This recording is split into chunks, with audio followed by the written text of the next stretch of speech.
आलू के पराठे, पास्ता, पिज्जा, राजमा चावल, छोले चावल, मैंगो, केला, ग्रेप्स, यानी जो जिसको खाना है। आपको क्या लगता है कि अगले दिन जब आप सुबह उठेंगे, एम्प्टी स्टमक होंगे और मशीन पे चढ़ेंगे तो क्या होना चाहिए? 1.5 किलो वजन बढ़ जाएगा। बढ़ जाएगा, है ना। हमारा रिकॉर्ड है विजय जी, 3 किलो 550 ग्राम 24 घंटे में काम होता है। कि जब आप भोजन करते हो तो भोजन से आपको मिलता है रस, जिसको भोजन रस कहते हैं। भोजन रस कन्वर्ट होता है जीवन रस में। India has become, not it is not becoming, it has become diabetic capital of the world. तो ऐसा हाल क्यों हुआ? आपके पास शुगर पेशेंट आता है तो भी आप कहते हो कि नहीं कोई दिक्कत नहीं, आप खाइए। ये ठीक कैसे होगी? गेहूं और सफेद वाला चावल खाने से ही ठीक होगी। और कोई रास्ता है? बाकी सारे रास्ते तो ट्राई हो गए ना। अभी कहेंगे मैदा तो खराब होता है जी, वो तो चिपक जाता है जी। अगर चिपका होता तो पूरा वेस्टर्न वर्ल्ड और जितने भी लोग ये मैदा खा रहे हैं वो तो सब चिपके हुए होते, बंद ही होता, उनका सिस्टम ही बंद होता। ऐसा नहीं होता है। तिरुपति बालाजी के प्रसाद का कुछ कंट्रोवर्सी हुआ था कि वहां पे एनिमल फैट मिला दिया गया।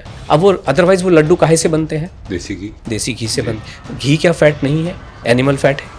आलू का पराठा खा रहे हो, ना तो वो कैलोरी है, ना तो वो कार्बोहाइड्रेट है, ना उसमें प्रोटीन लगा हुआ है, ना उसमें फैट है, ना फाइबर है, कुछ नहीं है। खाना खा लो। नचनी, ज्वार, बाजरा, इनके बारे में बात कही तो हमारे देश के प्रधानमंत्री भी कह रहे हैं कि मिलेट खाइए। ओके। और आप कह रहे हैं कि नहीं, वेट लॉस की जर्नी पे अगर आप हैं तो आपको ये सब नहीं खाना चाहिए, अदरवाइज आप खा सकते हैं। आप कभी कभार कभी खाने का मन है, एक्सरसाइज मत करो। मतलब एक्सरसाइज मत करो। करो शायद आप नहीं कहते हैं, बट हम कहते हैं एक्सरसाइज करें स्वास्थ्य के लिए।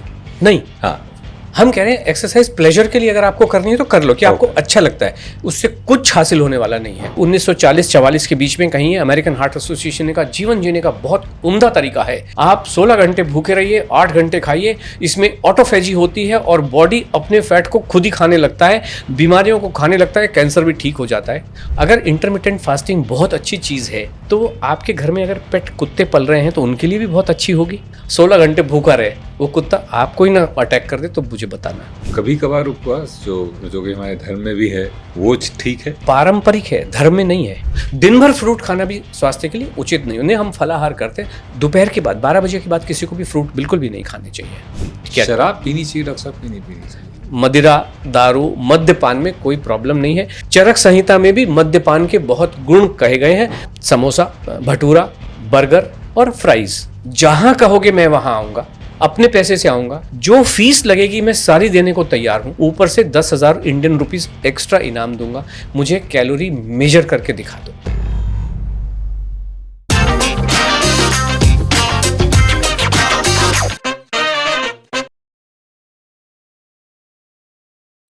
A healthy mind resides in a healthy body. Health is wealth. Wealth is gone, nothing is gone. Health is gone, something is gone. Character is gone, everything is gone. Health को लेकर यानी कि स्वास्थ्य को लेकर पुरातन काल से आज तक बहुत सारी बातें कही गई हैं, क्योंकि स्वास्थ्य इंसान के जीवन का सबसे महत्वपूर्ण आयाम है। और स्वास्थ्य को अच्छा रखने के लिए जो सबसे इम्पॉर्टेंट चीज़ है वो है आहार, यानी कि डाइट।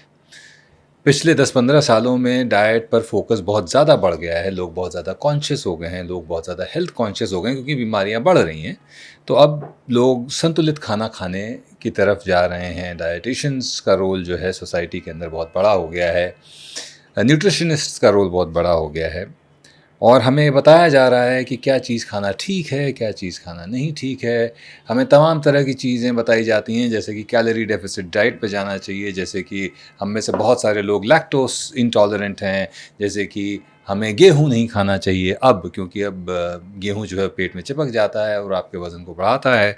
हमें ये बताया जाता है कि क्या क्या खाने से ब्लड में शुगर का स्पाइक होता है, जो आपके इवेंचुअली वज़न को बढ़ाने का एक बहुत बड़ा कारण है। और फिर एक शख्स आते हैं जो ये पिछले 10-15 सालों की जो बातचीत है उसका एकदम विपरीत बताते हैं और कहते हैं कि खुल के खाया जाए। वो कहते हैं कि गेहूं से परहेज़ नहीं करें। वो कहते हैं कि पिज़्ज़ा, बर्गर अगर आपको खाना है तो बिल्कुल खाएं। तो जो इस्टेब्लिश नॉर्म्स हैं डाइट को लेकर, नॉर्म्स मतलब जो पिछले 10-15 सालों में इस्टेब्लिश किए गए हैं, मैं ये नहीं कहूँगा इस्टेब्लिश्ड हैं या इस्टेब्लिश किए गए हैं, वो एक अलग विवाद और चर्चा का विषय है, लेकिन उसके एकदम उलट, जिसे कहते हैं एक रेवोल्यूशनरी थॉट लेकर आए हैं डॉक्टर सुधीर अष्ट जी। और आज हमसे संवाद कर रहे हैं स्वयं डॉक्टर सुधीर अष्ट जी। सुधीर जी, हमसे संवाद करने के लिए बहुत बहुत धन्यवाद।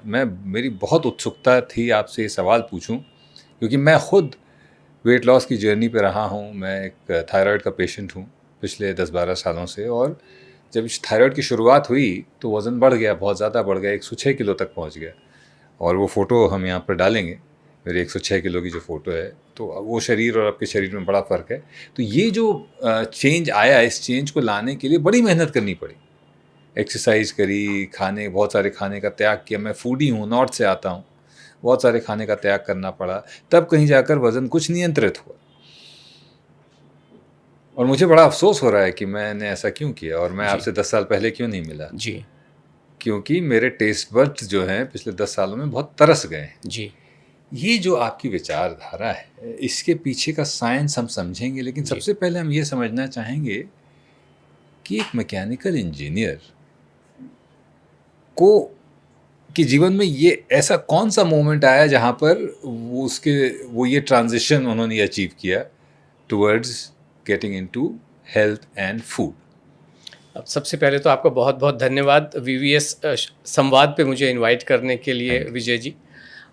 ज़रूर मैं आपको बताना चाहूँगा, कुछ चीज़ें ऐसी होती हैं जो डेस्टाइंड होती हैं। मैंने जयपुर कॉलेज से इंजीनियरिंग करने के बाद में भारत सरकार की एक PSU को ज्वाइन किया। अरे आप भी PSU वाले हैं? हाँ हम जी, भी PSU वाले हैं। हाँ बहुत।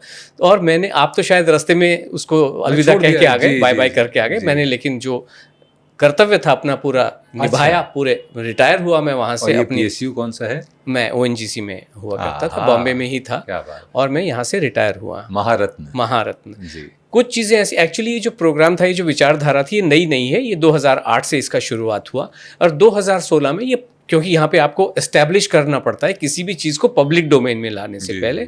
तो 8 साल तक मेरी जो अर्धांगिनी है आशा जी, उन्होंने इसका ये जो सूत्र है इसका निर्माण किया, ये आविष्कार किया, और उसके बाद में अपने रिश्तेदारों के माध्यम से, अपने फ्रेंड्स के माध्यम से इसको एस्टैब्लिश किया कि यस, खाना खा के, और जो आपने अपने ओपनिंग वर्ड्स में कहा कि सब कुछ खा के, पेट भर के खा के वज़न कम होता है, और इसके लिए सदियों नहीं लगती हैं। इस केवल अगली वज़न तो 24 घंटे में ही कम होना शुरू होता है, और जो शारीरिक या जो भी परेशानियां हैं, जो हेल्थ रिलेटेड इश्यूज़ हैं, वो तो 90 दिन में ठीक ही हो जाते हैं। इसलिए हमारा ये है कि 90 दिन के बियॉन्ड जाना नहीं है। तो ये प्रोग्राम्स 2016 में इसको इंट्रोड्यूस किया पब्लिक डोमेन में, और उसके बाद में 2020 में हमारा एक प्रोग्राम चल रहा था 90 डेज़ का, विजय जी। तो उसके बाद में अब अचानक से प्रधानमंत्री जी ने लॉकडाउन डिक्लेयर कर दिया। मैं नौकरी में था, लेकिन हम भी वर्क फ्रॉम होम कर रहे हैं, और समय अवेलेबल है। ये जो प्रोग्राम जो एक चल रहा था, वो अचानक से बंद हो गया। आई थिंक उसके 75 डेज पूरे हो चुके थे, 15 दिन का प्रोग्राम बाकी था। उस समय लगा कि लॉकडाउन तो शायद कितने दिन चलेगा, 2 हफ्ते 3 हफ्ते चलेगा, लेकिन वो अंतहीन सा हो गया।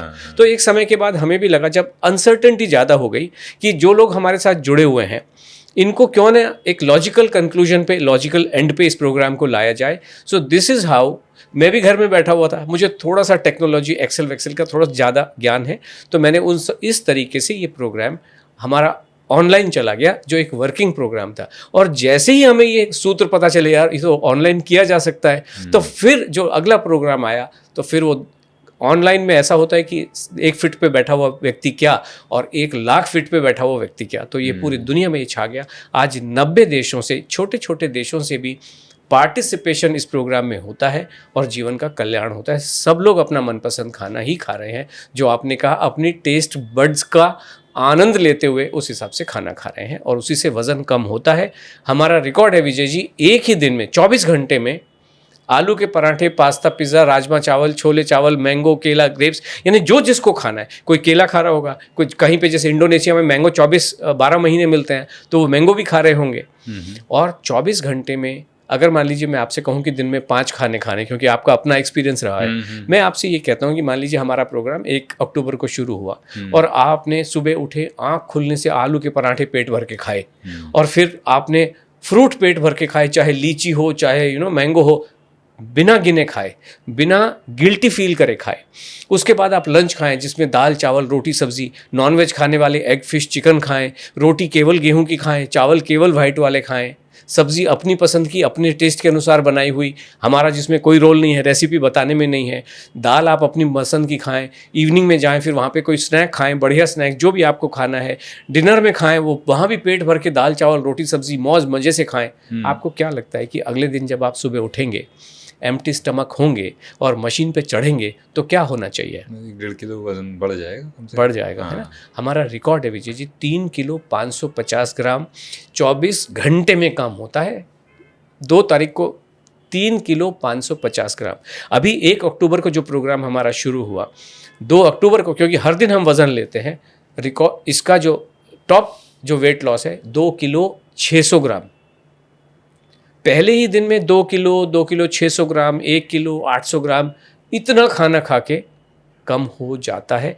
और 90 दिनों में तो हमारा रिकॉर्ड है 20 किलो 500 ग्राम का। जीवन डिफ़िकल्ट नहीं है, बहुत ही आसान है। दाल चावल रोटी सब्जी के बियॉन्ड है ही नहीं। दाल चावल रोटी सब्जी का मतलब है एग फिश चिकन भी इंक्लूडेड है, मैंगो केला ग्रेप्स भी इंक्लूडेड है, पास्ता पिज़्ज़ा हाका नूडल, पाव भाजी बर्गर सैंडविच सब कुछ इंक्लूडेड है, जिसमें कोई आपको गोली कैप्सूल खाना नहीं, एक्सरसाइज आपको करनी नहीं, जस्ट खाना खाते रहिए, कल्याण उसी में है। अब जैसे मैं साइंस की बात करता हूँ, आपने कहा जैसे कोई भी फल खा सकते हैं आप, छोले भटूरे वो खा सकते हैं। अब हमें जो बताया गया वो ये है कि साहब जब आप मैदा खाते हो जी, या जब आप जंक फूड खाते हो तो आपके ब्लड में शुगर का स्पाइक होता है जी, और फिर वो शुगर जाकर स्टोर हो जाता है एज फैट और फिर आपका वज़न उसी से बढ़ता है। आपका जो प्रोग्राम है उसके पीछे की साइंस क्या है? क्या कोई दवाई आप लोग दे रहे हैं उसके साथ में जो खाने से मेटाबॉलिज्म बढ़ रहा है और शुगर स्पाइक कम हो रहा है?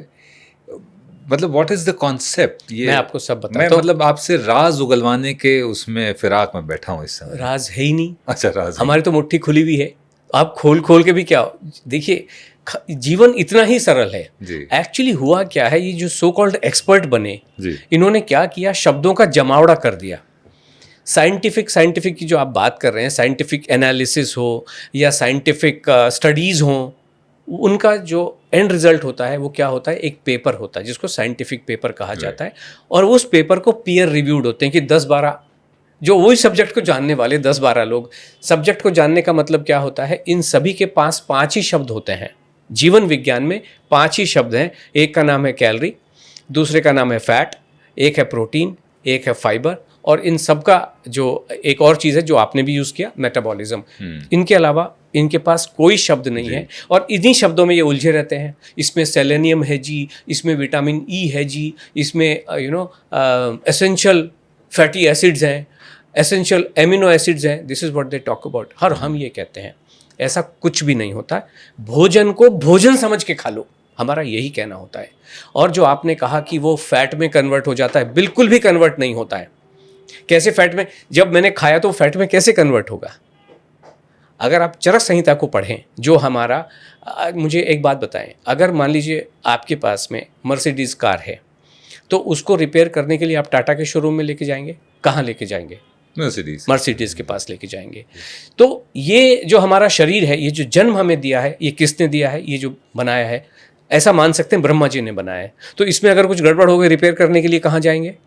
ब्रह्मा जी के पास ही जाना पड़ेगा। बॉस बताओ, इसमें एसी काम नहीं कर रहा, क्या करूं? तो ऐसा ही एग्जैक्टली हुआ जब मानव सभ्यता जिस समय आई, ब्रह्मा जी ने जब निर्माण किया, मानव समूह में बीमारियां कुछ होने, स्वास्थ्य ठीक नहीं रहने लगा, तो किसके पास जाएंगे? ब्रह्मा जी के पास गए। बॉस बताओ, आपने बना के तो छोड़ दिया, अभी इसका मेंटेनेंस एंड रिपेयर।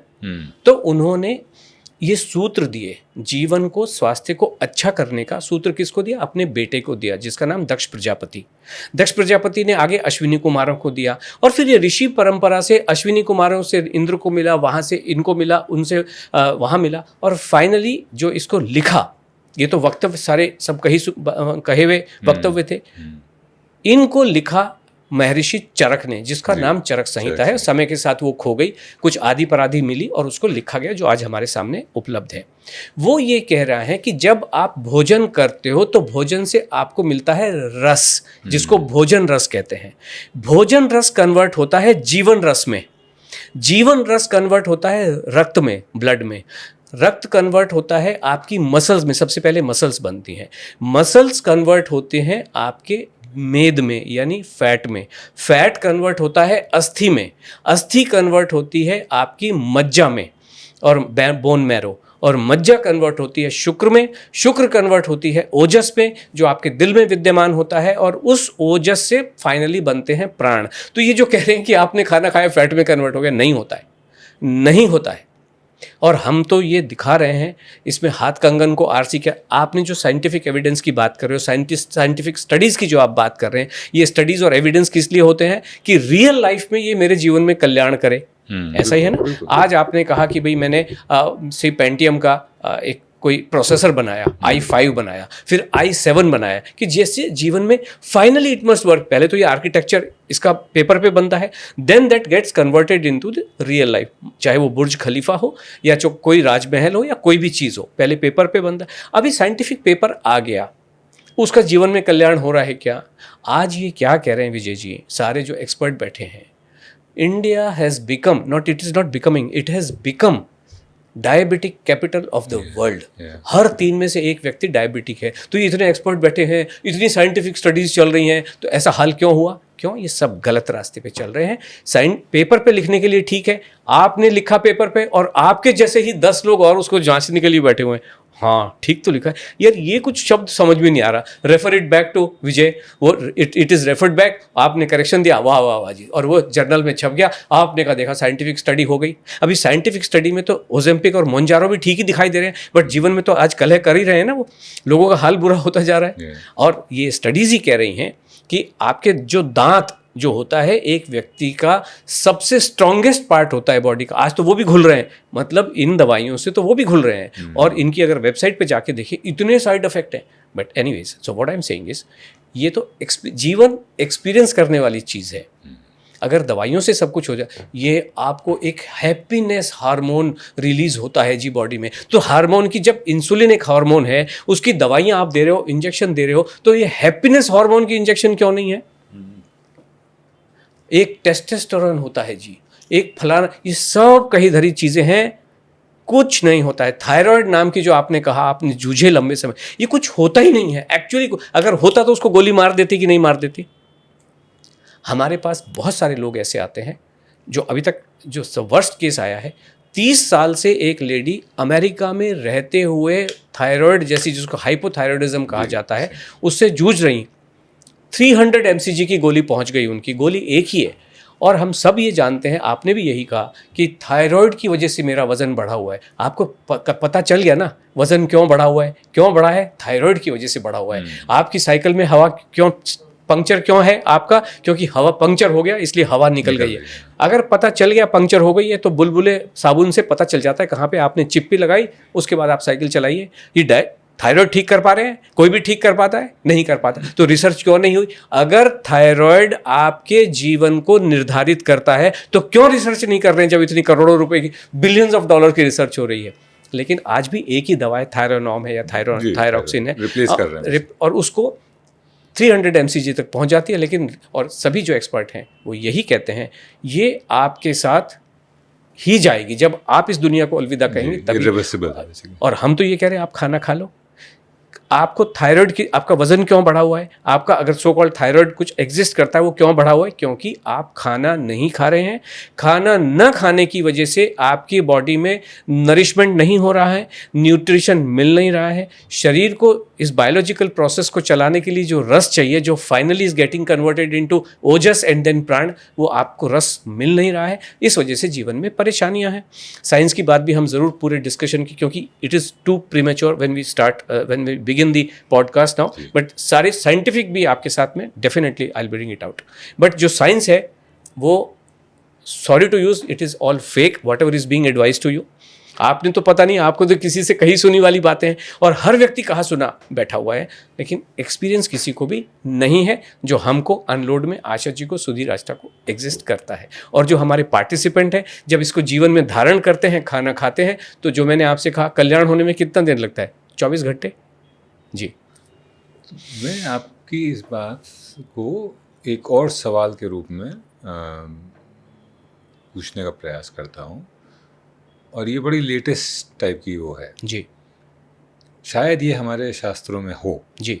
कहा जाता है, अब ये कहने लगे हैं लोग कि gut health is related to mental health. या तो क्या ये साइंस है, या ये उसी बात को पुष्टि कर रहे हैं जो हमारे शास्त्रों ने कही हुई थी? बिल्कुल। अल्टीमेटली देखिए, किसी भी चीज़ को चलाने के लिए, गाड़ी को चलाने के लिए पेट्रोल चाहिए। बिना पेट्रोल के आप चला नहीं सकते। धकेल धकेल के कहाँ तक लेके जाओगे? 3 किलोमीटर ज़्यादा से ज़्यादा इतना ही लेके जा सकते हो और नहीं लेके। ठीक उसी तरीके से स्वास्थ्य के जितनी भी फैकल्टीज़ हैं, उन सारी फैकल्टीज़ को फाइनली नरिशमेंट चाहिए, और ये आप डिसाइड नहीं कर सकते हो कि क्या नरिशमेंट चाहिए। यहाँ क्या नरिशमेंट, यहाँ पे क्या नरिशमेंट, आँखों में क्या नरिशमेंट, कानों में जो दिन रात घंटी बजती है जिसको टिनाइटस या क्या ऐसा टिनिटस क्या बोलते हैं उसको, ये ठीक कैसे होंगी? सिर्फ खाना खाने के माध्यम से ही ठीक होंगी। और ये गट ब्रेन जो जरूर कर रहे हैं, आपका गट फटा हुआ है जी, लीक हो गया है, लीकी गट हो कैसे सकता है? संभव ही नहीं है। इनको ये लगता है इधर से लीक कर गया और वो आपके बैक्टीरिया इधर घुस गए उधर घुस गए और आप परेशान हो। कुछ नहीं होता। आप खाना खाते हैं, ये जितनी भी आज मेंटल डिप्रेशन की, ये मेंटल प्रॉब्लम जो हो रही हैं, वो सारी इसलिए हो रही हैं कि आपको खाना है मैंगो और ये कह रहे हैं कि बॉस खाओ मत, ककड़ी खा लो। मैंगो आप घर परिवार को काट के दे रहे हो और आप मतलब उसका फाइनली जो काटने से जो हाथ पे लग जाता है उसको थोड़ा चाट चूट लेते हो। ऐसा ही हो रहा है ना जी। और हमारे पार्टिसिपेंट तो आते हैं तो मैंगो मतलब अभी तो मैंगो का सीजन मुंबई में तो नहीं है, बट इंडोनेशिया में तो डेफिनेटली एग्जिस्ट कर रहा है। लीची का सीजन जब होता है तो हमारे तो खा रहे हैं 30-30 40-40 लीची। कौन दुनिया में आशा जी के अलावा, अनलोड के अलावा, किस में हिम्मत है दुनिया में कह दे कि तुम पेट भर के लीची खा लो? और ये आप अगर कोई आपके पास शुगर पेशेंट आता है तो भी आप कहते हो कि नहीं कोई दिक्कत नहीं, आप खाइए। मैंने आपसे क्या कहा, ये सब चीज़ें लिखी हैं। India has become the diabetic capital of, ये ठीक कैसे होगी? लीची मैंगो खाने से ही ठीक होगी, पास्ता पिज़्ज़ा हाका नूडल खाने से ही ठीक होगी, गेहूं और सफ़ेद वाला चावल खाने से ही ठीक होगी। और कोई रास्ता है? बाकी सारे रास्ते तो ट्राई हो गए ना इतने साल, और फिर भी ये सिचुएशन बढ़ती और चिंता का विषय बढ़ता चला जा रहा है। जो भी लोग इस दिशा में सोचते हैं, दो तरह के लोग हैं। एक तो मान लीजिए साइंटिस्ट वाली कैटेगरी है, और दूसरी जो देश को चलाने वाली कैटेगरी है, जिसमें पॉलिटिशियन कहें, सरकार कहें, इनका चिंता का विषय अलग है कि ये देश ठीक होगा कैसे, ये मानव जाति ठीक कैसे। एक WHO बैठा हुआ है, वो भी कह रहा है ये हो क्या रहा है, ये ठीक होगा कैसे? क्यों इन सब ने, जो आपने कहा, डरा रहे हैं, गेहूं मत खाओ जी, चावल मत खाओ, मैंगो मत खाओ, लीची मत खाओ। This is what is being done. आप खाएं क्या ये पता नहीं होता। फाइबर थोड़ा सा इनटेक कर लो, रस्सी खा लूं, जूट खा लूं, फाइबर मतलब क्या खाऊं क्या? दे डोंट टेल यू कि क्या खा लो, ऐसी ऐसी बातें करते हैं। जैसे फाइबर के लिए कहते हैं कि जैसे ऑरेंज वगैरह है, फल हैं, ये फाइबरस फ्रूट्स हो गए जी, कुकम्बर वगैरह खा लें आप, या टमाटर कच्चे खा लें, उनको आप कहा जाता है कि उनमें आपको फाइबर मिल जाएगा। ओके, तो क्या ये गलत वो है? बिल्कुल, हम यही कह रहे हैं कि ऑरेंज को ऑरेंज तरह समझ के खा लो। आपने भी देखा होगा अपने विस्तृत जीवन काल में कि संतरे को खाने वाले भी लोग अलग अलग तरीके के होते हैं। जैसे मैं हूँ, मैं तो रफेज के साथ ही खा लेता हूँ, ऊपर का छिलका छीला और खा लिया, उसमें जो रफेज रस्सी वस्सी जो है मैंने खा लेता हूँ। बहुत सारे लोग कुछ ऐसे होते हैं, वो ऊपर का होता है ना जो तंतु उसको निकाल लेते हैं, लेकिन जो फांक का छिलका होता है उसको खा लेते हैं। बहुत सारे लोग ऐसे भी होते हैं, उस छिलके के निकाल के अंदर वाली जो है उसी को खाते हैं। तो अब मतलब फाइबर है कहाँ? ये क्योंकि रस्सी जैसा दिखाई दे रहा है। अभी आपने कहा ककड़ी, अभी ककड़ी में कहाँ है फाइबर? वो कहते हैं रस्सी, आपको सब्जी में फाइबर मिलता है। मैं कहता हूँ ये फाइबर क्यों? आप पालक को पालक समझ के खा लो ना। और अगर फाइबर ही खाना है तो कोई आपको जूट खाने को कह रहा है, वो जूट तो फाइबर ही है। सिल्क की जो सिल्क है, सिल्क का जो कीड़े होते हैं वो तो सिल्क ही बना रहे, खा लो उनको। ऐसा नहीं होता है। मैंने आपको बताया ब्रह्मा जी के वाक्य के अनुसार आपका खाना रस में कन्वर्ट होता है। अभी कहेंगे मैदा तो खराब होता है जी, वो तो चिपक जाता है जी। अगर चिपका होता तो पूरा वेस्टर्न वर्ल्ड और जितने भी लोग ये मैदा खा रहे हैं वो तो सब चिपके हुए होते, बंद ही होता, उनका सिस्टम ही बंद होता। ऐसा नहीं होता है। ये सब कही सुनी बातें हैं, इनका ऑथेंटिकेशन हो नहीं सकता है। और हमारे पास में आओ ना, आप हमारे पास आओ, आलू के पराठे खाओ। और मैं तो ये बार बार कहता हूँ, it doesn't take ages, only 24 hours, only 24 hours. Yes, जो आपका दो चीज़ें हैं, तीन चीज़ें हैं प्राइमरीली आप देखें, एक वजन है और एक आपको इंचेस कम करने, चाहे वो टमी से कम करने हो, किसी का हिप्स बड़े हुए हैं वहाँ से इंचेस आपको कम करने हैं, किसी की डबल चिन ट्रिपल चिन हो गई होती है या एग्जिस्ट ही नहीं करती है, सब कुछ मिल गया होता है। आपको अपना अच्छा फिगर चाहिए जी, और दो जॉलाइन चाहिए। और जो थर्ड चीज़ है कि आपके अंदर अगर कोई हेल्थ इश्यूज इकट्ठे हो गए, जो आपने कहा हेल्थ इज़ वेल्थ, और हम यही कह रहे हैं, अगर आपकी हेल्थ अच्छी है तो आसमान से तारे भी तोड़ के ला सकते हो, अगर हेल्थ अच्छी नहीं तो पत्ता भी नहीं तोड़ सकते पेड़ का। ये it is as simple as that. ये तीनों चीज़ें ठीक होंगी कैसे?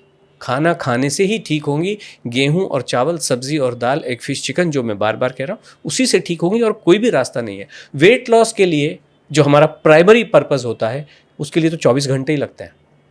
हेल्थ के जो इश्यूज़ हैं अगेन 2-3 तरह के इश्यूज़ होते हैं। जैसे एक तो मोटे वाले इश्यूज़ हो गए, जो थायराइड है 90 डेज़ में तो ठीक हो ही जाता है। दूसरे हमारे इश्यूज़ होते हैं जो रोज़मर्रा में तंग करते हैं, जैसे माइग्रेन हो गया। It doesn't take larger than 10 days. 10 days के बाद माइग्रेन क्या होता है, 30-30 साल का माइग्रेन, जो एक्सपर्ट्स हैं वो क्या बात करते हैं, माइग्रेन मैनेजमेंट, पेन मैनेजमेंट की, नी पेन हो गया मैनेजमेंट, हम कहते हैं ठीक ही हो जाता है। पेन होता क्या है ये पता ही नहीं चलता है। तो ये 7 दिन से 14 दिन में। इसी तरीके से आपने जो तीसरी वाली बात होती है, जिसको हम diabetes, sugar, fasting blood sugar कह सकते हैं, वो कम आनी, उसका इंडिकेशन आपको पता चलने लग जाता है कि 7 दिन से 10 दिन में अगर किसी की 450 फास्टिंग ब्लड शुगर है ना Vijay ji, it does not require larger than 10 days कि वो 450 से 150 पे आ जाए। कानों को मधुर लग रहा है? Life is like that. Life is इतना ही आसान है। ये तो क्योंकि इन लोगों ने आपके जीवन से खाने को निकाल के बाहर फेंक दिया है और आप नफरत करने लगे हैं सभी लोग, या डरने लगे हैं, खाने की हिम्मत नहीं होती है। ये इसी वजह से सब ऐसे। खाने से मोहब्बत तो करके देखो। नहीं, मैंने तो कर ली थी मोहब्बत बहुत ज़माने तक, जीवन के 35-35 साल तक मोहब्बत रही जी। तो फिर 36वें साल में लगने लगा कि ये मोहब्बत अब भारी पड़ रही है थोड़ी सी, okay. या सही गाइडेंस नहीं मिला। Exactly, this is how it is. आपने ये भी कहा कि हर तरह का खाना, क्या आपकी जो कंसल्टिंग है उसमें आप इस बात का ख्याल रखते हैं, या आपके थॉट्स में जानना चाहूँगा जी, on the fact that every geographical location has different kind of food habits based on the environment, the climate. हमने बहुत सारा वेस्टर्न खाना अभी इंपोर्ट कर लिया है और हम खाने लगे हैं, जो शायद हमारे एनवायरनमेंट के हिसाब से, जैसे वेस्ट में वाइन के साथ रेड मीट लेते हैं बिकॉज वो माहौल ऐसा है, तो डाइजेशन उस तरह का होता है। इसका कितना बड़ा रोल है ये जो जितनी भी वेट न्यूट्रिशन संबंधी हम बीमारियां देख रहे हैं जी, importing food that is not natural to us? और क्या आप इस चीज़ में बिलीव करते हैं, या आप कहते हैं कि ऐसी कोई चीज़ नहीं है कि food habits are based on the geographical locations और based on what is naturally available to you as staple diet, आप कुछ भी खा लो, कोई दिक्कत नहीं? यस, इस पे मैं आपकी this is what is correct जो आपने लास्ट में बोला है जी। किसी ज़माने में वो पहला वाला स्टेटमेंट सत्य था, बिकॉज अगर मैं इसको कहूँ, यातायात के साधन होते नहीं थे। अगर ड्रैगन फ्रूट सिंगापुर में मिल रहा है तो वो वहाँ मिल रहा है, हमें यहाँ पे उपलब्ध भी होता नहीं था। सिंगापुर की बात तो छोड़िए, अगर अंगूर नासिक में बनता है तो वो शायद आसाम में उपलब्ध भी नहीं होता था। और ये बहुत ज़्यादा पुरानी बात भी नहीं है, 75, 76 के आसपास ट्रांसपोर्ट सिस्टम एक्चुअली फटा हुआ था। It was all punctured, it practically did not exist in real sense. तो इसलिए अंगूर अगर कोई ले भी गया, मान लीजिए कोई हवाई जहाज से ट्रेवल कर रहा है, so it used to be celebration, अंगूर आए हैं जी, अंगूर आए हैं जी, अंगूर आए हैं जी, दिस इज हाउ। बट आज इट डजंट मैटर। तो इसलिए आप न्यूजीलैंड का कीवी खाइए आराम से, क्या प्रॉब्लम क्या है? अब ये जो कुछ आपने सुना होगा, आपको लोकल खाना है जी, सीजनल खाना है जी, रीजनल खाना, क्यों? मालदीव्स में आप जाओ तो वहाँ तो कुछ भी नहीं है, सब कुछ वहाँ तो कुछ भी लोकल नहीं है। आप करोगे क्या? मतलब ओनली मछली और केकड़े खाते रहोगे बैठे हुए, है ना? अब इंडोनेशिया में जाइए तो वहाँ पे भी बहुत सारी चीज़ें इंपोर्टेड होती हैं। इवन आपका यूएई जो अरब कंट्रीज हैं, वहाँ भी खजूर के अलावा, खजूर तो शायद पैदा होता होगा तो आप खाएंगे नहीं। मतलब अगर इनकी विचारधारा से चले तो आसाम वाला पाइनएप्पल ही खाता रहेगा और नासिक वाला अंगूर ही खाता रहेगा, फिर बाकी, और कानपुर वाला तो कुछ भी नहीं खाएगा या लीची खा लेगा ज़्यादा से। तो ये सब बातें बेकार की हैं। जो आपको अच्छा लगे, अभी जैसे पास्ता पिज़्ज़ा कहाँ से आया है? ये इटालियन यूरोपियन फूड है। हाका नूडल्स वगैरह कहाँ से आए? चाइना, हांगकांग, ये जो ईस्टर्न कंट्रीज का फूड है। मज़ा आता है कि नहीं? खाता हाका नूडल खाने में आनंद आ रहा है कि नहीं आ रहा है ना? और इसका भी अभी हाका नूडल जब आप बनाते हैं तो it undergoes through a process, है ना? आपने ये किया, ये किया, कुछ किया। अभी आपके पास समय नहीं है, मैगी नहीं खाएंगे, खाएंगे कि नहीं खाएंगे? तो ब्रेड के साथ खाएंगे उसको, कितना टेस्टी लगता है, तो नहीं खाएंगे। तो ये जो टेस्ट बड्स है, मैं आपको बताऊं, 84 में जब ये मैगी, आई थिंक 83-84 में समवेयर इट वाज इंट्रोड्यूस्ड, 3 बार हमें बहुत बुरी लगी, बट एज ए बैचलर हमें लगता था यार बेस्ट है। 2 मिनट में उबालो और खा लो। 3 बार नहीं खाई गई, बट हमने कहा नहीं। उसके बाद जब खाई तो it is a wonderful thing in its original form, the way it has been designed, it is a fantastic product. खा लो। तो चाहे वो यहाँ का हो चाहे वहाँ का हो, as long as it matches with your taste bud, कहाँ प्रॉब्लम है? आप विमेन्स हेल्थ पर बहुत फोकस करते हैं जी उसका कोई स्पेसिफिक रीज़न है? जी हाँ, जी क्योंकि अब तो इस डिस्कशन में और अदरवाइज आपको पता चल गया होगा कि हमारा पूरा जो कंसेप्ट है वो खाने पे आधारित है, जो आपके परिवार का पसंदीदा खाना है। जी, पसंदीदा। आपके परिवार में अगर बाजरा जवारी घुस गया है तो उसको तो बाहर निकालना पड़ेगा, गेहूं तो लाना ही पड़ेगा। लेकिन उस पर भी मैं आऊँगा, ये हाँ, सवाल है। जी जी जी।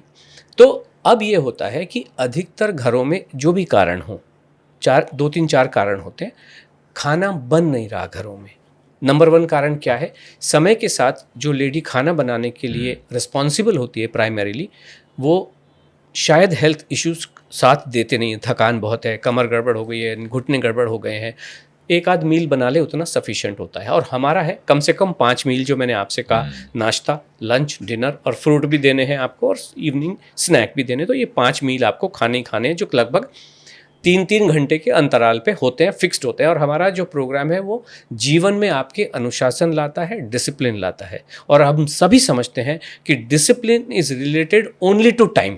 डिसिप्लिन कि भाई अगर मान लीजिए बच्चे को 8 बजे स्कूल जाना है, 8 बजे गया तो डिसिप्लिन, 8:01 पे गया तो लेट, इनडिसिप्लिन। ठीक है। सो इसी तरीके से हम आपके जीवन में जब अनुशासन आता है तो आपकी हेल्थ की ग्रोथ और हेल्थ की ब्यूटी वो अलग ही डायमेंशन पे आती है। तो ये महिला, दूसरा क्या कारण हो सकता है कि भाई बच्चों में और इसमें उतना बिजी हो जाती है हस्बैंड के लिए कि वो कहीं जो फूड प्रिपरेशन है it takes a back seat.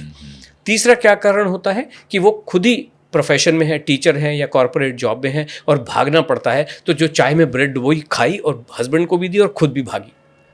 और ये सब इसलिए नहीं हो रहा है कि उनको इन सब चीज़ों में आनंद आता है, बट पता नहीं है कि जीवन चलाना कैसे है। तो अब तक जो समझ में आ रहा है वो ठीक है। अब हम ये कह रहे हैं, हमारे पास कुछ जेंट्स आते हैं, हमारा जितना भी प्रोग्राम है ना विजय जी, ये सारा एक्सपीरियंस बेस्ड है और हम इवॉल्व हुआ है समय के साथ based on extensive dialogue with the participants. Okay, हाँ, ये मैं समझना चाह रहा था कि इसका पीछे की साइंस है, विज्ञान है क्या? विज्ञान बेसिकली रिसर्च क्या है? एक्सपीरियंस है। एक्सपीरियंस। अभी मान लीजिए आपने कोका कोला पिया, just sorry to take the names, but आपने पिया और बाद में एसिडिटी हुई, तो दिस इज द अफेक्ट। ऐसा ही हो, वेट तो बात छोड़िए, बट व्हाट, तो हमें पता चला कि कुछ गड़बड़ है। कुछ महिलाएं आती हैं, वो कहती हैं कि राजमा तो मुझे सूट नहीं करता है, उससे मुझे गैसी फील होता है। तो उनको हम कहते हैं राजमा को 4 दिन 7 डेज के लिए हम कहते हैं जस्ट स्टे अवे फ्रॉम। अगर आपको कुछ पता है, कुछ लोगों को मूंगफली से एसिडिटी होती है, तो हम उनसे कहते हैं इसको आप 7 डेज के लिए just stay away from this और keep it away from you. दूसरी चीज़ें आप खाइए, लेकिन 7 दिन के अंदर आपका डाइजेस्टिव सिस्टम इतना स्ट्रांग हो जाता है कि फिर आप राजमा लेके देखो, कहते हैं हाँ मज़ा आ गया। हमको एक्चुअल पता चला ना ये बात कि टिल यस्टरडे शी फेल्ट कि राजमा से प्रॉब्लम है। अब हमने कहा कि जब आप हमारे 5 मील लेके चलते हो, आपका डाइजेस्टिव सिस्टम इतना स्ट्रांग हो जाता है, 7th डे में 8th डे में हम कहते हैं अब इंट्रोड्यूस करो और मुझे बताओ। तो she calls up and says नहीं, rajma is okay now, there is no problem, now moongphali is okay, there is no problem. पता चल गया।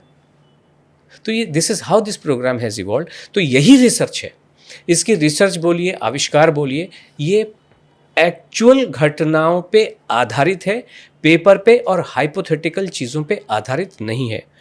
जितनी भी रिसर्च है ना विजय जी, वो एक कंपोनेंट को पकड़ के होती है। एक कंपोनेंट मतलब कि ये गोली बनी, इस गोली पे 2 तरह के लोग होते हैं जिनको रैंडम क्लिनिकल ट्रायल कहा जाता है, RCT कहा जाता है। एक ग्रुप ये खाएगा और एक ग्रुप ये गोली नहीं खाएगा। बाकी क्या हो रहा है किसी को लेना देना नहीं है। तो उससे this is how it is being done. और उसके बाद ये हम कह रहे हैं कि ये जो सो कॉल्ड ओजेम्पिक या मोंजर, ये तो RCT के बाद ही आई हैं पब डोमेन में, और ये जीवन में परेशानियां कर ही रही हैं। ये तो सारी चीज़ है, ये भी पब्लिक डोमेन में लिखा है, ये भी पब्लिक डोमेन में लिखा हुआ है, और ये कह रहे हैं इससे बहुत सारी इश्यूज़ हो रहे हैं और आपको हमेशा जीवन भर लगवाना पड़ेगा आपको, जब तक आप चाहें। सो इसलिए ये जो चीज़ है, इसको आप साइंस कहें या, but it is giving the results finally. तो हमारे पास में क्या होता है कि एक प्रोसेस है कि भी राजमा चावल खा लो, और दूसरा उसका रिजल्ट है कि वजन घट गया। अब ये बीच का जो कनेक्ट है, जिसको काफी लोग जानना चाहते हैं, ये होता कैसे है, आलू का पराठा खा के वजन कैसे कम हो जाता है, तो हम बड़े हाथ जोड़ के कहते हैं हमें नहीं पता अंदर बॉडी क्या कर रही है, बट ये एक्शन लिया और ये रिजल्ट मिला। It is as simple as that. अगर किसी को आना है, हमारा सबसे निवेदन है, अगर कोई इसको जानना चाहते हैं, हमारे साथ इंटरेक्ट करके ये जो कारण बताना चाहते हैं कि राइस में से राइसेटीन नाम का एक अंदर रिलीज होता है हार्मोन या एंजाइम, और उसकी वजह से वो गेहूं में निकले हुए वीटाटीन नाम के किसी एंजाइम से एक्ट करके वजन को कम करता है। तो please come forward and interact with us और देख लीजिए क्या होता है। तो ये जो आपका ईट मोर नॉट लेस प्रोग्राम है जी, Does it primarily work on the fact that everything is related to the brain? तो ब्रेन में जब मैसेज जा रहा है कि हम खुश हैं, मेरा पेट खुश है, जी, तो वो हैप्पी हार्मोन्स रिलीज कर रहा है, या चलिए हार्मोन की बात नहीं करेंगे, तो बेसिकली वो आपको खुश रख रहा है और वो खुशी ही है कारण ओके उस रिजल्ट तक पहुंचने की जो आप चाहते हैं वजन को लेकर। ओके। अब हम, क्योंकि कुछ बातें हमारी हो गई, अब हम साइंस पे आते हैं। जी जी। और साइंस का मतलब वो 5 शब्द जो मैंने आपको बताए, हाँ। वो हमारे जीवन में हमारी डिक्शनरी में एग्जिस्ट नहीं करते, जी। But for the sake of discussion in real scientific terminology में बात करते हैं। जी। ओके, तो हमारा जो वजन है वो एक्चुअली देखा जाए तो क्या है, व्हाट डज इट मीन? वजन का मतलब ये है हड्डियों का वजन, जी। मसल्स का वजन और फैट का वजन। ठीक है, आंखें सबकी सेम, दिल सबका सेम, चाहे वो सुधीराष्टा हो और चाहे वो महान खली हो, जी। सबका सब सेम होता है। 3 चीज़ों में डिफरेंट। मुझे आप बताइए, हड्डियाँ मजबूत चाहिए कि कमज़ोर चाहिए? बिल्कुल मजबूत चाहिए। हमें मसल्स मजबूत चाहिए कि कमज़ोर चाहिए? बहुत मजबूत। तो इसका मतलब हमें जो परेशानियां हैं आज की डेट में वो फैट से रिलेटेड परेशानियां हैं। राइट। फैटी लीवर हो गया है, फैटी किडनी, मुझे फैट से निजात चाहिए। फैट भी एक लिमिटेड तक चाहिए, एक रेंज तक तो चाहिए। जैसे fat, 100 तक की शुगर वो ठीक ही होती है, वो दैट इज रिक्वायर्ड। उसके ऊपर जो है वो बढ़ी हुई मानी जाती है। इसी तरीके से वो जो फैट है उससे मुझे निजात चाहिए। अभी let us define and understand what fat is. मेरे यहाँ पे जो फैट इकट्ठा हो गया वो क्या है? वो एक्चुअली फैट को हिंदी में कहते हैं चर्बी। वो घी होता है एक तरीके से। अब ये कहेंगे ऐसा कैसे जी, घी कैसे होता है, आप कैसे कह सकते हो? इसको अंडरस्टैंड करते हैं। थोड़ा सा लंबा लगेगा, but this is the right matter of the discussion. Human being भी एक, we are also an animal. आपको कुछ समय पहले ध्यान होगा, आज से करीबन 5 से 6 महीने पहले की बात है, तिरुपति बालाजी के प्रसाद का कुछ कंट्रोवर्सी हुआ था कि वहाँ पे एनिमल फैट मिला दिया गया। अब वो अदरवाइज वो लड्डू काहे से बनते हैं? अदरवाइज काहे से बनते हैं? देसी घी से बनते। घी क्या फैट नहीं है? एनिमल फैट है, लेकिन उसका रास्ता अलग है। पहले आपने दूध निकाला, दूध को मलाई बनाई, मलाई को आपने बिलोया, मक्खन बनाया, मक्खन से आपने घी बनाया। This is the process. है वो एनिमल फैट, बट वो रास्ता लेके आता है। लेकिन जब किसी एनिमल को काटते हैं, उसका जब कत्ल किया जाता है, बुचरिंग उसका जब होता है, तो लेयर बनी हुई होती हैं, अंदर फैट की लेयर होती है, और उससे हम सबको पता है कि एडल्ट्रेशन भी घी का उसी से किया जाता है, और वो एक्चुअल लेयर्स होती हैं। किसी के जोड़ों में दर्द है तो उसको मला जाता है, वाइट वाइट जो होता है ना, और उसी से लड्डू बना दिए गए थे। घी को तो यूज़ किया, जब उससे लड्डू बने तो कंट्रोवर्सी हो गई कि एनिमल फैट यूज़ किया। तो एनिमल में फैट होता है, हमारे अंदर भी घी जमा हुआ होता है। ये घी के समकक्ष ही होता है। घी ही होता है जो यहाँ जमा हो गया, यहाँ जमा हो गया, कहीं भी जमा हो, उसको आप सबक्यूटेनियस फैट कहो, उसको आप विसेरल फैट कहो, एक्स कहो, वाई कहो, जेड कहो, बट फाइनली वो फैट है जिससे हमें मुक्ति चाहिए। अब हम थोड़ा आगे चलते हैं, इसको सिमुलेट करते हैं। एक कटोरे में घी है, एक कटोरे में से घी आपको उड़ाना है, पिघालना है, जलाना है, तो क्या करना होगा? इस पर 0 कैलोरी का पानी डाल दो तो ये पिघल जाएगा। कैसे पिघलेगा? आग लगाएंगे तो इसके नीचे कुछ गर्मी आपको देनी होगी, चाहे वो कोयले के रूप में दें, चाहे वो हीटर के रूप में दें, गैस के रूप में दें। अगर इसको आपको जल्दी से उबालना है कि यार ये जो मैंने अभी आंच दी है, इसको इस आंच से ये आधे घंटे में पिघल रहा है, मुझे इसको जल्दी से पिघालना है, तो क्या करेंगे? आंच बढ़ा देंगे। अभी मेरी हाइट 5 फुट 5 इंच है, महान खली की हाइट 7 फुट है, तो यानी कि हाइट को, लंबाई को नापने का एक यूनिट ऑफ मेजरमेंट है जिसको फिट या मीटर कहा जाता है। ठीक है, हर चीज़ को, गाड़ी की गति कि भाई ये 60 की स्पीड से चल रही है, 40 की स्पीड से चल रही है, जब भी आप रिलेटिव चीज़ों को नापते तो एक यूनिट ऑफ मेजरमेंट होता है। अभी आपने कहा कि गैस को बढ़ा देंगे, तो व्हाट डज इट मीन कि ये जो ये मान लीजिए 5 यूनिट पे चल रहा है, ये 10 यूनिट पे चल रहा है, तो डबल हो गया। तो ये जो unit of measurement of this gas क्या होती है? इसको बोलते हैं कैलोरी। कि ये 5 कैलोरी का बर्नर जल रहा है, ये 10 कैलोरी का बर्नर जल रहा है। और अभी आपने क्या कहा कि जब 5 कैलोरी को 10 कैलोरी कर दोगे तो ये जो फैट है वो ज़्यादा जल्दी पिघलेगा। अभी तक हम सेम पेज पे हैं? बिल्कुल। है ना? अब ये तो पता चल गया कि ये फैट को पिघालने के लिए मुझे कैलोरी तो चाहिए। अभी यहाँ पे आप लगेगा कि मैं गर्म पट्टियाँ बांध दूँ पानी की या कोई हीटिंग पैड बांध दूँ और उसके बाद में ज़ोर से झटके दूँ तो निकल जाएगा, बिल्कुल भी नहीं निकलेगा। ये गलत दिशा से गर्मी देने वाली बात हुई, उस कटोरे में कोयला डालने वाली बात हुई। कोयला भी खराब, घी भी खराब और पिघलेगा नहीं। इसलिए वो कैलोरी पराठे के रूप में आप खाइए। 10 पराठे खाएंगे 500 कैलोरी खा लेंगे तो फैट पिघलेगा कि नहीं पिघलेगा। जब मैंने आपसे क्या कहा, वो रस के माध्यम से रक्त बनता है और वहाँ पे एक अग्नि अपने आप शरीर में प्रज्वलित होती है। इसलिए हमारे बॉडी का टेम्परेचर 37 डिग्रीज होता है कि नहीं होता है। कहाँ से आई ये आग? ये पैदा होती है, खाने के माध्यम से पैदा होती है और वो ब्लड से पूरे शरीर में घूमती है। यहाँ पे आएगी कि नहीं आएगी? ये पिघल जाएगा। जहाँ फैट है वहीं तो पिघलेगा। So this is how it is. जितनी कैलोरी आप खाएंगे, जितनी ज़्यादा कैलोरी खाएंगे, उतना ज़्यादा आपका फैट पिघल जाएगा और आपके डायमेंशंस भी कम होंगे। 90 दिनों में विजय जी हमारे यहाँ पे 48 इंचेस की टमी 34 इंचेस हुई है। 14 इंच का रिकॉर्ड है 90 डेज़ में। वज़न तो कम होता ही है 20 किलो तक का, टमी भी कम होती है और जहाँ जहाँ भी आपके यहाँ तो चिन गायब ही हो जाती है ना। डबल चिन, ट्रिपल चिन जिनकी है वो तो गायब ही हो जाती है। Doesn't take ages. इसीलिए हम एक ही प्रोग्राम चलाते हैं 90 दिन का। मैं भी साल भर का प्रोग्राम चला सकता हूँ ना, नहीं चलाते हैं। 90 दिन आपके जीवन को कंप्लीटली ट्रांसफॉर्म कर देने के लिए सफिशेंट है और इसलिए हम कोई भी सब्जेक्टिव टर्मिनोलॉजी का इस्तेमाल नहीं करते हैं। हम कहते हैं आलू के पराठे खा लो, पास्ता खा लो, पिज़्ज़ा खा लो, कितना खा लो, पेट भर के खा लो, कैसे बना लो, अपने टेस्ट के अनुसार बना लो। अपनी जो हम तो कोई रेसिपी दे नहीं रहे। मैं भी तो चैट जीपीटी से पूछ के 5000 रेसिपीज दे सकता हूँ ना। मैं क्यों दूँ? आप अपने टेस्ट से ज़्यादा अच्छा खाना बनाएंगे कि मेरे टेस्ट से बनाएंगे? लाइफ उतनी ही सरल है जी। तो ये जितना हम कैलोरी डेफिसिट और ये सब बातें करते हैं, आपके हिसाब से आप बिल्कुल एकदम जो कन्वेंशनल विजडम जो हम सुन रहे हैं उससे एकदम उलट बात है ये कि calorie deficit is actually harmful. It doesn't, calorie does not exist. वो तो मैंने आपसे कहा कि हमारी डिक्शनरी में है नहीं। लेकिन जिस मेथड पे हम आपके एनवायरनमेंट को यूज़ करके पहुंचना चाह रहे थे, इसलिए मैंने वो एग्जाम्पल लिए। हम तो यही कह रहे हैं कि खाने, आलू का पराठा खा रहे हो, अपने टेस्ट के अनुसार बना लो। वो खाना ना तो वो कैलोरी है, ना तो वो कार्बोहाइड्रेट है, ना उसमें प्रोटीन लगा हुआ है, ना उसमें फैट है, ना फाइबर है, कुछ नहीं है। खाना खा लो, वो रस में कन्वर्ट होगा, आजीवन में कल्याण कर देगा। It is as simple as that. अच्छा, ये जो जितने भी न्यूट्रिशनिस्ट आजकल के डाइट प्लान देते हैं, मैंने भी कई ट्राई किए हैं, तो उनके बारे में आपका क्या ख्याल है? जहाँ पर वो कहते हैं कि भाई ये वाला पानी पियो पहले, वो वाला पानी पियो, फिर उसके बाद खाने में ये पोर्शन इंक्लूड करो, इसमें ब्रेड नहीं होना चाहिए, इसमें प्रोटीन होना चाहिए, इसमें फाइबर होना चाहिए, पहला मील जो आपका हो और जो लास्ट मील हो रात में कहा जाता है कि थोड़ा कीप इट लाइट।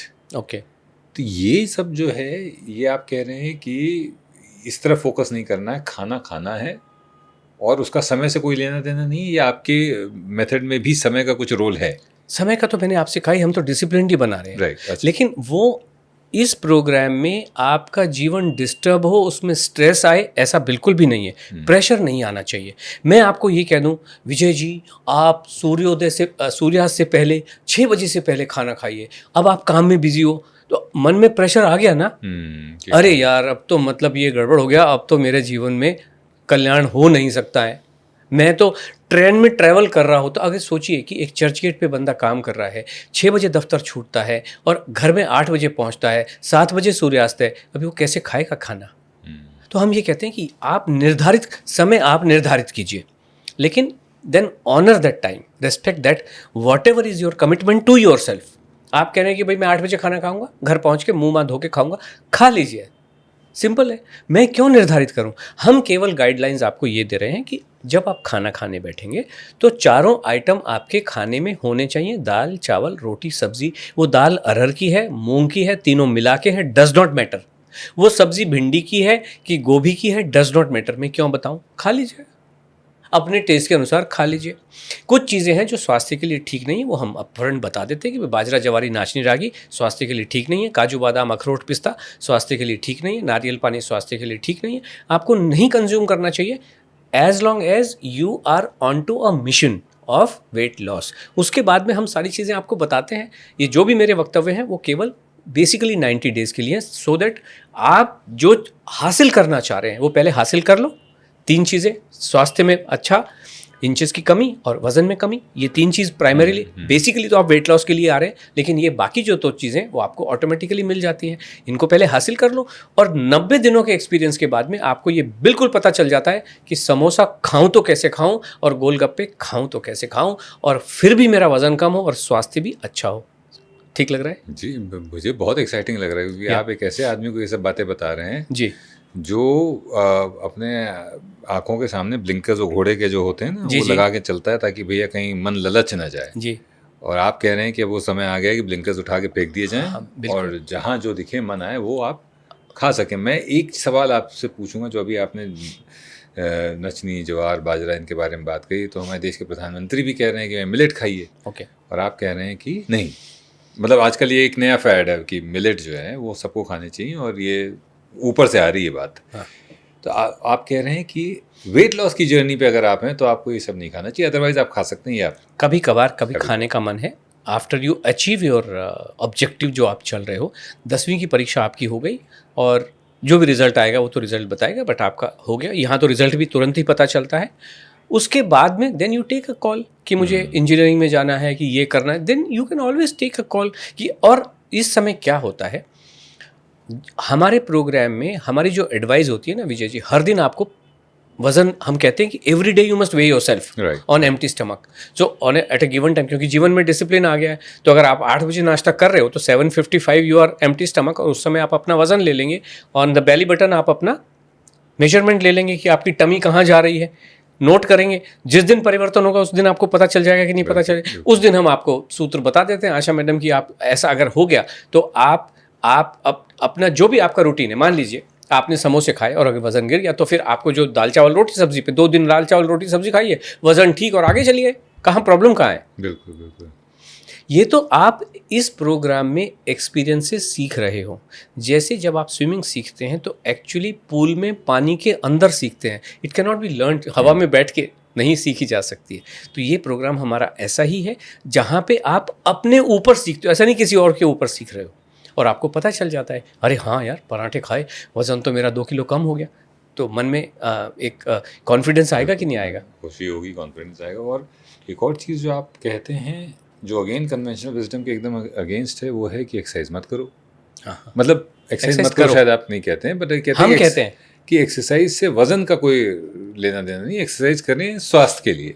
नहीं, हाँ, हम कह रहे हैं एक्सरसाइज प्लेजर के लिए अगर आपको करनी है तो कर लो, कि आपको अच्छा लगता है। उससे कुछ हासिल होने वाला नहीं है, कुछ भी हासिल नहीं होगा। लोग क्या हासिल करना चाहते हैं? वजन ही, बेसिकली एक्सरसाइज के माध्यम से वजन ही कम करना चाहते हैं, है ना। और आप ये भी वजन, अब आप पूछेंगे वजन बढ़ा हुआ क्यों है? वजन बढ़ता ही है खाना न खाने की वजह से। ओके, जो लोग खाना नहीं खाते हैं, खाने से डरते, कारण जो भी हो, एक लेडी के जीवन में जनरली 3 डिस्टिंक्ट स्टेजेस होती हैं। एक तो वहाँ पे जहाँ पे पीरियड शुरू होते हैं, नंबर 2 जहाँ पे वो फैमिली वे में जाती है और डिलीवरीज होती हैं, एंड नंबर 3 जहाँ पे मेनोपॉज होते हैं। तो इन्हीं किसी स्टेजेस में वज़न बढ़ना शुरू हो जाता है और फिर परेशानी होती है कि खाना ना खाऊं, चाहे वो माँ ना खाने दे और चाहे वो रिश्तेदार ना खाने दे। और जब खाना नहीं खाते हैं, और जो मैं बार बार कह रहा हूँ कि आपको नरिशमेंट, बॉडीली प्रोसेस को, अंदर की जो बायोलॉजिकल प्रोसेस को चलाने के लिए नरिशमेंट चाहिए, और वो नरिशमेंट खुले आसमान के नीचे से आ सकता है, ईश्वर के द्वारा दिए गए प्रोडक्ट से आ सकता है, और ज़मीन पे उगे हुए प्रोडक्ट से ही आ सकता है। पानी के सिंघाड़ों में वो चीज़ ठीक है, आप कभी खा लो, लेकिन उसको मिट्टी ने छुआ नहीं है कभी। तो जब तक मिट्टी, पानी, हवा, सूरज, यानी कि जो 5 महाभूत हैं, जब तक उस खाने में नहीं आते हैं तब तक कल्याण होने वाला नहीं है। तो जब आप उसको खाते हैं, जीवन में कल्याण होना शुरू हो जाता है। लेकिन नहीं खाते हैं तो आप अपने आप को बीमार कर लेते हैं। उसका नतीजा क्या होता है? अधिक जब वज़न बढ़ता है, इस वज़न बढ़ने का मतलब है आप खाना खा नहीं रहे हो, नरिशमेंट आपको मिल नहीं रहा है, घुटने भी खराब हो जाते हैं, कमर भी खराब हो जाती है, L4, L5, C2, C3 जितने भी हैं सब गड़बड़ हो जाते हैं, माइग्रेन भी शुरू हो जाते हैं। और डॉक्टर कहीं ना कहीं, हमारे पास आने वाले बहुत सारे लोग ऐसे होते हैं, चला भी नहीं जा रहा, कंप्लीट बेड रेस्ट पे वो लोग होते हैं। अब ऐसे लोग जो कंप्लीट बेड रेस्ट पे हैं, जो अपने घर के अटैच टॉयलेट में नहीं जा सकते, और वो एक एक्सपर्ट के पास आए और एक्सपर्ट ने कहा आपको 40 मिनट कम से कम वॉकिंग करनी चाहिए, 10,000। अब जो बेचारा 5 फीट नहीं चल पा रहा, जीवन में गहन अंधकार दिखाई देगा कि नहीं दिखाई देगा? कि अरे यार ये तो कह रहा है मेरा कल्याण नहीं हो सकता है जब तक मैं 40 मिनट वॉकिंग ना करके आऊँ या कुछ उछल कूद ना करूँ, और चला जा नहीं रहा। हम कहते बॉस कुछ करने की ज़रूरत नहीं है, आप केवल खाना खाते रहिए। दो तरह के लोग नहीं चल पाते, एक तो किसी की मान लो एक्सीडेंट हो गया, मोच आ गई, तो वो बेड रेस्ट पे हैं, वज़न बढ़ा हुआ है, चल नहीं पा रहे हैं, तो ये भी लोगों का वज़न 90 दिन में 13-13, 14-14 किलो बैठे बैठे कम हो जाता है। अब हमारे पास क्योंकि ग्रुप प्रोग्राम होता है तो दो तरह के लोग हैं, एक तो जो नॉर्मल जीवन का काम कर रहे हैं, और दूसरे ये बेचारे बेड पे बैठे हैं, चोट लग गई है, इनका वज़न कम होता है। अगर इनका वज़न 10 किलो कम हुआ तो जो कंप्लीट बेड पे बैठे हैं उनका वज़न 14 किलो कम हो जाता है। जो लोग एक्सरसाइज करते हैं उनका वज़न कम होता है, और जो बैठे हुए हैं आराम से उनका वज़न ज़्यादा कम होता है। ये तो एक्सपीरियंस बेस्ड चीज़ें हैं। मैं जा रहा हूँ इस प्रोग्राम में क्योंकि मुझे लग रहा है कि ये प्रोग्राम मेरे लिए ही बना है, जहाँ पर मैं खा भी सकता हूँ। एक्सरसाइज तो मुझे बड़ा शौक है करने का, तो इसलिए मैं कर लूँगा, बट मैं खुल के खा सकता हूँ। इसके लिए डॉक्टर साहब आपका अपॉइंटमेंट मैं इसके बाद लूँगा जी। अब एक और सवाल कन्वेंशनल विजडम से आ रहा है, फास्टिंग को लेकर। जी, आजकल बड़ी फास्टिंग को लेकर बड़ी चर्चा चल रही है कि 16-8, 12-12, 14-10 ये फास्टिंग शेड्यूल्स हैं, या फिर ओमैड 1 मील अ डे, इसका कितना रोल है आपके हिसाब से? एक टोमैट भी है 2 मील्स अ डे। अच्छा, टोमैड भी है, जी। इतना ही मेरी जनरल नॉलेज इस विषय में इतनी देखिए ही क्या थी। होता है, जी मुझे एक बात बताइए, जी साइंस की अगर हम बात करें, जो हार्ड कोर साइंस है ना, न्यूटन के सिद्धांत, वो तब से अब तक चले आ रहे हैं। वो न्यूयॉर्क में भी एप्लीकेबल है, न्यू दिल्ली में भी एप्लीकेबल है, मुंबई में भी एप्लीकेबल है, चंद्रमा पे भी एप्लीकेबल है। यस और नो? इसी वजह से ये सब जितने भी लोग कहीं पहुंच पाए साइंस, और ये हिलते नहीं हैं। अब आपने अपने वक्तव्य में खुद ही कहा कि ये जो फास्टिंग है 16:8, 14:10, 12:12, तो क्यों भाई? Science can be only one, how can be so many variations of Newton's के सिद्धांत में? ऐसा नहीं होता। इसका मतलब फंडामेंटली ये कहीं ना कहीं तो मिस्टेक है, साइंस तो नहीं है। इसमें अपने तड़के डाल दिए कि भाई मेरी मूछें ज़्यादा बड़ी हैं तो मेरा फंडा ये वाला है। This what is happening. और दूसरी बात, ये जो इंटरमिटेंट फास्ट, देखिए फास्टिंग तो चलती रही है, जिसको व्रत कहो, उपवास कहो, जो भी, हालांकि मीनिंग इसके अलग है, ये तो चलती। अब इसमें जब साइंटिफिक तड़का डाला तो उसका नाम इन्होंने क्या कर दिया? Intermittent fasting. और तो साइंटिफिक तड़का डाला तो किसने डाला? किसी ने साइंटिफिक बॉडी ने डाला होगा, मैं और आप तो डाल नहीं सकते। वो उस बॉडी का नाम है अमेरिकन हार्ट एसोसिएशन। अच्छा, जैसे अमेरिकन डायबिटिक एसोसिएशन है, उसी तरीके से अमेरिकन हार्ट एसोसिएशन वहाँ पे बैठे हुए हैं, और ये कुछ आपके लिए गाइडलाइंस निकालते रहते हैं। पहले ये कहते थे कि 200 का अगर फास्टिंग ब्लड शुगर है, एडीए कहता था, तो then it is okay, you are non. अभी वो 140 पे लेके आ गए या 120 पे लेके आ गए, है ना। So this what they are the defined. 1940 में द्वितीय विश्व युद्ध के समय इन्होंने कहा कि ये जो इंटरमिटेंट फास्टिंग है, बेसिकली 16:8 वाली, 12 घंटे वाली, तो नॉर्मली जीवन 12 घंटे का होता है। क्योंकि हम लोग मान लीजिए रात को 8 बजे खाना खाए तो नेक्स्ट नाश्ता हमारा 8 बजे होता है, तो 12 बजे इज़ नॉट फास्टिंग, 12 घंटे की इज़ नॉट अ फास्टिंग, वो तो नॉर्मल जीवन है। लेकिन 16 घंटे वाली is the considered to be the intermittent fasting.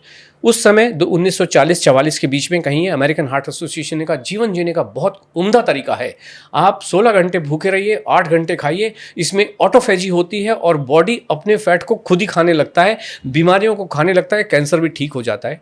और उनको किसी सज्जन को ऐसे जो साइंटिस्ट ऐसे ऑटोफेजी, ऐसी, ये साइंटिस्ट का मतलब है नए नए शब्दों का ईजाद करना, है ना।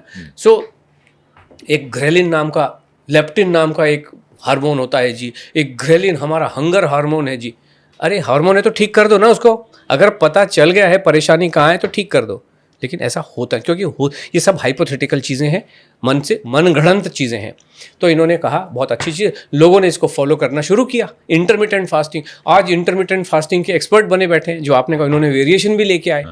18 मार्च 2024 को, विजय जी, 18 मार्च 2024 को उसी अमेरिकन हार्ट एसोसिएशन ने, जिसको किसी ज़माने में कहा 80 साल के बाद में, उन्होंने कहा अरे इंटरमिटेंट फास्टिंग तो जीवन जीने का सबसे खतरनाक तरीका है, और इससे 20,000 लोगों के ऊपर एडल्ट लोगों के ऊपर एक्सटेंसिव साइंटिफिक रिसर्च करने के बाद में इनकी वेबसाइट पे पढ़ा हुआ है, आप अपने दिल को बहुत कमज़ोर कर लेते हैं और हार्ट अटैक से होने वाली मौत का खतरा 91% बढ़ जाता है अगर आप इंटरमिटेंट फास्टिंग करते हैं तो इसलिए इंटरमिटेंट फास्टिंग क्या, फास्टिंग भी किसी को करनी नहीं चाहिए। अगर एक बात बताइए मुझे कॉमन सेंस से, अगर इंटरमिटेंट फास्टिंग बहुत अच्छी चीज़ है तो आपके घर में अगर पेट कुत्ते पल रहे हैं तो उनके लिए भी बहुत अच्छी होगी, और जो गायें डेयरी में पल रही हैं उनके लिए भी बहुत, उसको बोल के देख बॉस मैं नहीं दे रहा तेरे को खाना, 16 घंटे भूखा रहे, वो कुत्ता आपको ही ना अटैक कर दे तो मुझे बताना।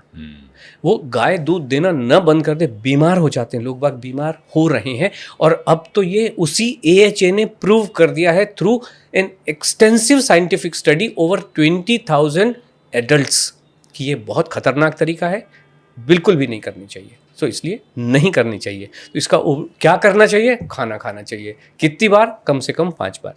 कभी कभार उपवास जो कि हमारे धर्म में भी है वो ठीक है, पारंपरिक है, धर्म में नहीं है। हाँ पारंपरिक, ओके ठीक। धर्म की किसी धर्म में कौन है, वेद हैं, उपनिषद हैं, पुराण है। किसी ने कहा, मैं ये स्टेटमेंट देता हूँ तो कहीं ना कहीं कमेंट भी आया, मार्कंडे पुराण में, मैंने मार्कंडे भी पढ़ लिया, दूसरा कह रहा कहीं नहीं है। फास्टिंग दुर्गा सप्तशती में, तो धर्म में तो कहीं नहीं लिखी हुई है।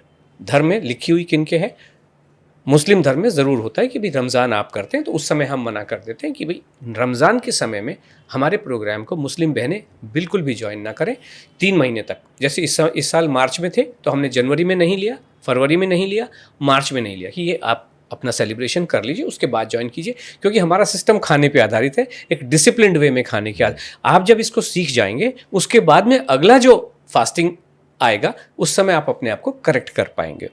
तो इसलिए खाने से कोई भी धर्म में लिखा हुआ नहीं है। इसलिए, और जब ये धर्म आप जो बात कर रहे हो, ये जो फास्ट करते हैं या जिसको उपवास कहते हैं, पहली बात तो उपवास नाम का शब्द ठीक इस्तेमाल करना ठीक नहीं है।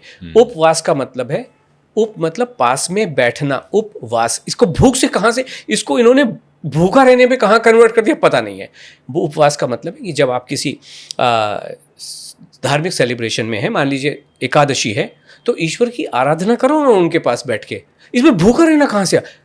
पूजा करना और भूखा रहना दो कंप्लीटली अलग बात है। और उसमें भूखा रहे ऐसा नहीं, कुछ लोग निर्जला करते हैं, लेकिन बाकी लोग क्या कर रहे हैं, कोई बढ़िया पकौड़े बना के खा रहे हैं, आलू के हलवे बना के खा रहे हैं, मूंगफलियाँ तल के खाई जा रही हैं। ये तो चटपटे व्यंजन बना के खाई जा रहे हैं, ईश्वर के साथ भी खिलवाड़। तो हम ये कह रहे हैं जब खाना है तो बस दाल चावल रोटी सब्जी खा लो ना, मैंगो केला ग्रेप्स खा लो। दिन भर फ्रूट खाना भी स्वास्थ्य के लिए उचित नहीं। उन्हें हम फलाहार करते हैं, दिन भर फ्रूट खाते नहीं खाना है। फ्रूट का एक समय है, स्पेसिफिक टाइम है जो अबाउट 11 o'clock के आसपास है दिन में। दोपहर के बाद 12 बजे के बाद किसी को भी फ्रूट बिल्कुल भी नहीं खाने चाहिए। वो जो फ्रूट यहाँ पे आपको स्वास्थ्य देता है वहाँ पे वो आपके लिए टॉक्सिन्स क्रिएट करता है, बीमार बनाता है। इसलिए जो खाना है बिफोर लंच 2 बजे के पहले तो आपको डेफिनेटली खा लेना चाहिए। दोपहर के बाद कुछ रात को कहते हैं, रात को मैं आया, भूख लगी, फ्रिज खोला, खा लिया। सो वो चीज़ प्राइमरीली ठीक नहीं है। अच्छा, पानी को लेकर भी आपने कुछ ये कहा है कि पानी में भी कैलोरीज होती हैं। एक बड़ा ही अलग सा आपने कॉन्सेप्ट दिया या बात कही, उसके पीछे का क्या रिसर्च है या उसके पीछे की क्या थॉट प्रोसेस है? जी, कैलोरी मतलब एनर्जी जी, वो हमने अभी देखा, कैलोरी मतलब एनर्जी। नाउ जीवन को आगे जाने के लिए एनर्जी चाहिए, कार को आगे जाने के लिए एनर्जी चाहिए। जी जी। आपके घर में आपने कुछ पेड़ पौधे लगा रखे हैं? नहीं लगा रखे? नहीं, कुछ हैं, कुछ हैं। ऐसा अगर ना भी हो, किसी के पास ना भी हो, तो इमेजिन करके देखें कि आपका घर है और आपने 10, 12, 15 चुनिंदा गमले आपने लगा रखे हैं और सब परिवार आपको घर से बाहर जाना पड़ा, शहर से 10 दिन के लिए बाहर आप यूरोप यात्रा पे चले गए 20 दिन के लिए, उनमें ढेर सारा पानी एक साथ दे के चले जाएंगे, क्या करेंगे? आप करेंगे क्या? या तो आप कहीं दे देंगे कि भाई इसको सींचते रहना है ना, या किसी की ड्यूटी लगा जाएंगे, है ना। अच्छा मान लो ऐसा करें, आप उसके अंदर खाद डाल के, खोद के, और गोबर की खाद, ये व्हाटएवर नए ज़माने की खाद डाल के चले गए, ऐसा होगा कि वो नहीं हो? पानी चाहिए ग्रो करने के लिए, ज़िंदा रहने के लिए पानी चाहिए। एग्रीड? क्यों चाहिए पानी? बिकॉज पानी में एनर्जी होती है, पानी में कैलोरी होती है, इसलिए। ऐसा ही है ना। पुराने ज़माने में भी मैं तो ऐसे गांव से आता हूँ जहाँ बिजली भी बड़ी मुश्किल से आती थी। मेरे दादाजी का गांव, वहाँ पे हैंडपम्प घर के अंदर ही लगा हुआ था। कोई भी अगर व्यक्ति कोई आता है ना, पहले उसको कहते हैं बॉस पहले ना ये नल का मुंह धो, ये पकड़ गमछा और पानी पियो पहले। तरोताजगी आती है कि नहीं आती है? आज आप थके हारे शाम को इस चर्च गेट से चले बोरीवली पहुंचे, एनर्जी के लिए सबसे पहले क्या करते हो? पहले नहा लेते हो। बिल्कुल। एनर्जी आती है कि नहीं आती? तो कहाँ से? पानी एक ऐसी चीज़ है जो बाहर से भी एनर्जी देता है और अंदर से भी एनर्जी देता है। तो ये जो नादान लोग हैं, कंप्लीटली इग्नोरेंट लोग हैं, जो न जाने ये कैलोरी पता है कहाँ से आया, क्योंकि इस कैलोरी को नापते हैं, एक बॉम्ब कैलोरी मीटर होता है जिसमें पानी में क्योंकि आग लगती नहीं तो ये नाप ही नहीं सकते कैलोरी, जब नहीं नापे तो कहते जीरो है। That is the reason. और हम ये कहते हैं बार बार, आज दुनिया की सबसे हैवीएस्ट ट्रेन है ना, जो गुड्स ट्रेन है, और सबसे हैवीएस्ट जो मतलब सबसे ज़्यादा काम करता है, वो जो ट्रैक्टर है, वो आज भी पानी पे, स्टीम पे ही चलता है, वो भी डीजल और पेट्रोल से नहीं चलता। इसलिए अगर डीजल में और पेट्रोल में 14-15 हज़ार किलो कैलोरीज पर केजी होता है, तो पानी में उससे ज़्यादा होता है। तो इसलिए मैं रफली कहता हूँ 1 लीटर 1 किलो पानी में, 1 लीटर और 1 किलो सेम होता है पानी में, उसमें आपको कम से कम 20,000 कैलोरी पानी में होता है। और इसी वजह से बहुत सारे जैन मुनि, जैन महात्मा 555 डेज तक ओनली ऑन वाटर रहते हैं, कुछ खाते नहीं हैं, क्योंकि पानी में कैलोरी है, पानी में जीवन देने की शक्ति है, एनर्जी है, कैलोरीज हैं, इस वजह से एनर्जी देता है। इसलिए ये बात बिल्कुल गलत है। और इसीलिए आप ये भी कहते हैं कि पानी के साथ खिलवाड़ नहीं करना, बिल्कुल नहीं करना चाहिए, बिल्कुल नहीं करना चाहिए, क्योंकि आप पानी की जो प्रॉपर्टीज़ हैं, पानी के जीवन के साथ में आप गड़बड़ करते हैं। पानी जो आपको जीवन देता है और जो बॉडी की हाइड्रेशन जो करता है, और उसमें आप खिलवाड़ क्या करेंगे? कभी अजवाइन मिला देंगे, कभी धनिया का पानी मिला देंगे, कभी सौंफ का मिला देंगे, और ये जितनी भी चीज़ें आप उसके अंदर मिलावट कर रहे हो, सवाल पानी के साथ नहीं, सवाल ये कि आप जो ग्रहण कर रहे हो, ये इतनी स्ट्रॉन्ग एंड पोटेंट मेडिसिन होती हैं अपने आप में। अंग्रेज आए क्यों हमारे पास? मसालों के लिए तो आए, और हमारे खाने के माध्यम से हमारे शरीर में जो मसाले जा रहे हैं, जो हल्दी जा रही है, धनिया जा रहा है, अजवाइन जा रहा है, वो आपके जीवन को इम्यूनिटी देने के लिए सफिशिएंट होते हैं। अगर आप एक्स्ट्रा ले रहे हो तो देन क्या होता है? उसको बोलते हैं टॉक्सिसिटी। फिर आप अपने आप को बीमार करते हो। फिर ये कहते हैं मैं आपके लिए माइक्रो ग्रीन लाया हूँ जी, डिटॉक्सिफिकेशन ड्रिंक लाया हूँ जी। This is what is being done. मत पियो, ये सारी चीज़ें मत करो। अगर कोई एक्सपर्ट, कोई वैद्यराज अपनी एक्सपर्ट एडवाइस के तहत आपको लिमिटेड समय के लिए अजवाइन खाने को बोलते हैं, या शहद में सीतोपल आदि चूर्ण घोल, तो एक अलग बात हो जाती है। बट नॉर्मली किसी के भी कहे सुने, ये इनको क्या पता? हमें तो पता है ना कि जैसे ही हम धनिया पानी हमारे पास आने सबसे पहले बंद कर दो भाई, नॉर्मल पानी पियो जहाँ पीना है ना, सबके जीवन में तो कल्याण हो ही रहा है। वो कहते हैं कमाल हो गया। हम ये भी कह रहे हैं कि जैसे फ्रूट छील के खा लो, छिलके में तो सारे के सारे जो शरीर को बीमार करने वाली चीज़ें तो छिलके में होती हैं, और आप छिलका खा रहे हो। छिलके में बहुत फाइबर होता है जी, प्रोटीन होता है जी, कुछ नहीं होता है। तो लोग हमारे पास अपने आप कहते हैं, हमने तो मेरे पॉडकास्ट को देखे, हमारी वीकली वेबिनार जो होती है उसमें आते हैं और कहते हैं हमने छील के खाना शुरू किया तो कमाल ही हो गया, 3 दिन में रिजल्ट पता चल गया। पहले इतना गैसी और ब्लोटिंग और अनईजीनेस होता था, तो बिल्कुल ही ठीक हो गया। दैट इज़ व्हाट वी से कि आपको नाशपाती खा रहे हो तो छील के खा लो, क्या प्रॉब्लम है? छिलके खाने में कोई प्रॉब्लम नहीं है, क्यों छिलका खाना? चीकू खा रहे हो तो बिना छिलके के खा लो। This is how it is. So ये जो आपका कॉन्सेप्ट है, जो आपका प्रोग्राम है, उसमें क्या ये डर नहीं होता कि लोग अनहेल्दी हैबिट्स वापस पिकअप कर लें? क्योंकि आप कह रहे हो पेट भर के खाओ जी, तो एक तबका ऐसा भी है मेरे जैसा जो अभी ज़बान में बहुत कंट्रोल किया हुआ है जिसने जी, लेकिन जो कि खाता है एट साइट, मतलब खाना दिख गया तो पेट भरा है चाहे कुछ भी है, चलो भाई थोड़ा सा मुंह में डाल दें। ओके। तो इस तरह की भी आदतें लोगों में डेवलप हो सकती हैं, उसको कैसे आप चेक रखते हैं? जी जी जी, मैं ये बिल्कुल भी नहीं होती हैं। ये सिर्फ जो भी चीज़ें आ रही हैं ना, ये कुछ इमेजिनरी आ रही हैं, क्योंकि आप जितना समझ पा रहे हो उतना ही समझ सकते हो, बट जब चीज़ें जीवन में आएंगी तो पता चलता है। जैसे मैं आपको बताऊं, हम राजस्थान के बिल्कुल ऐसे ठेठ गांव में थे, रोड के ऊपर भी जो टीबे बोलते हैं ना उनको, जो रेत आ जाती थी। और हमारे गांव में उस समय पिताजी ने 1976 में, दूर दूर तक कोई स्कूटर नहीं थी, पिताजी ने 1961 में एक बजाज बुक की थी, जो 76 में उसका उसका डिलीवरी मिला। चलानी किसी को आती नहीं है, और हमने भी कुछ कुछ करके उसको सीखा। अब ये लगा, मन में एक धारणा आई कि ये जो रेत है ना, इस पे मैं जोर से अगर गाड़ी निकाल दूंगा तो निकल जाएगी, पार हो जाएगी। ये था जो सोची समझी बात थी, लेकिन एक्चुअली क्या हुआ, ये तो एक्चुअल घटना मैं आपके साथ बता रहा हूँ 1976 की। ओके, हमने जैसे ही उसको वहाँ पे जाके, रेत जो होती है वो बिल्कुल ऐसा लगता है जैसे समुंदर पे आप गाड़ी चला रहे हो, और वो थोड़ी दूर चली, जुक जुक करके गिर गए हम लोग, मैं और मेरा फ्रेंड बैठे गिर गए। तो सोचना, धारणा बनाना एक अलग बात है, एक्चुअल क्या होता है ये एक अलग बात है। अब आपने कहा कि अगर आपका पेट भरा हुआ है और आपके सामने पकवान भी रखें, आप खा सकोगे? नहीं खा सकोगे। हम क्या कर रहे हैं, हम आपको भूखा होने नहीं देते। हमारा तो नारा है, अगर वज़न घटाना है तो भूख लगने से पहले खाना खाना है। अगर आपको भूख लग गई मतलब शरीर में एनर्जी की कमी हो गई। भूख लगने का मतलब है शरीर आपको कह रहा है बॉस खत्म हो गया मेरा petrol, please give me petrol. और हम सब ये जानते हैं कि जब हम लंबी यात्रा पे चलते हैं तो गाड़ी में पेट्रोल कभी भी वो बत्ती आने नहीं देते हैं, डैशबोर्ड पे आने से पहले पेट्रोल भरवा लेते हैं कि वो नहीं भरवा लेते हैं।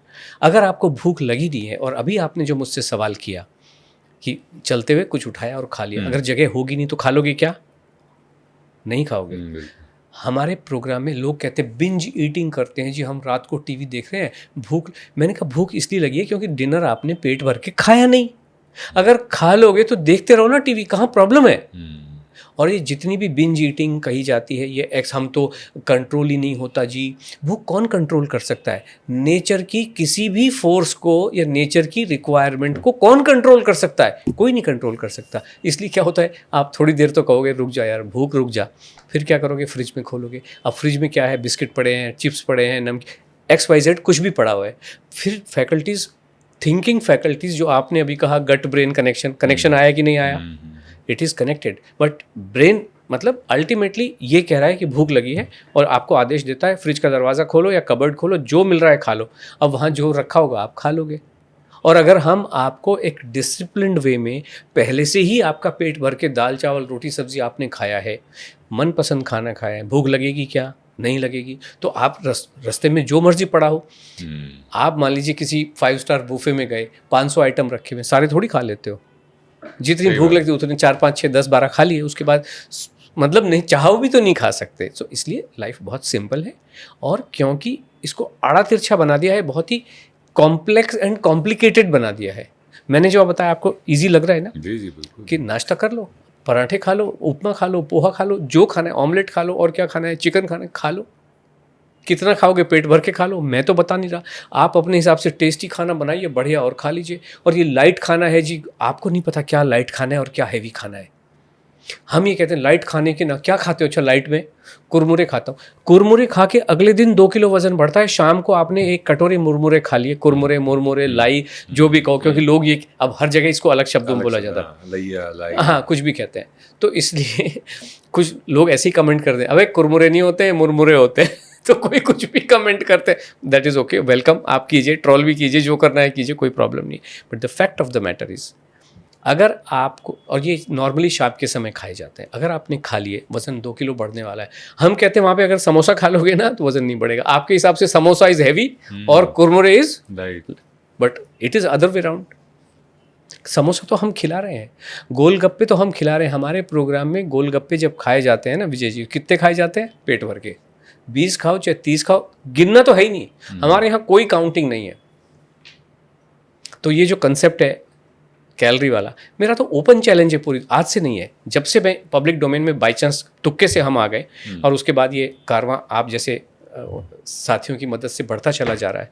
हम तो सबको ओपन चैलेंज है कि बॉस मुझे बुलाओ, मैं 6 पीस लेके आता हूँ, 6 आइटम लेके आता हूँ, पराठा, समोसा, भटूरा, बर्गर और फ्राइज़। जहाँ कहोगे मैं वहाँ आऊँगा, अपने पैसे से आऊँगा, जो फीस लगेगी मैं सारी देने को तैयार हूँ, जितनी भी लगे मैं देने को तैयार हूँ। ऊपर से 10,000 इंडियन रुपीज़ एक्स्ट्रा इनाम दूंगा।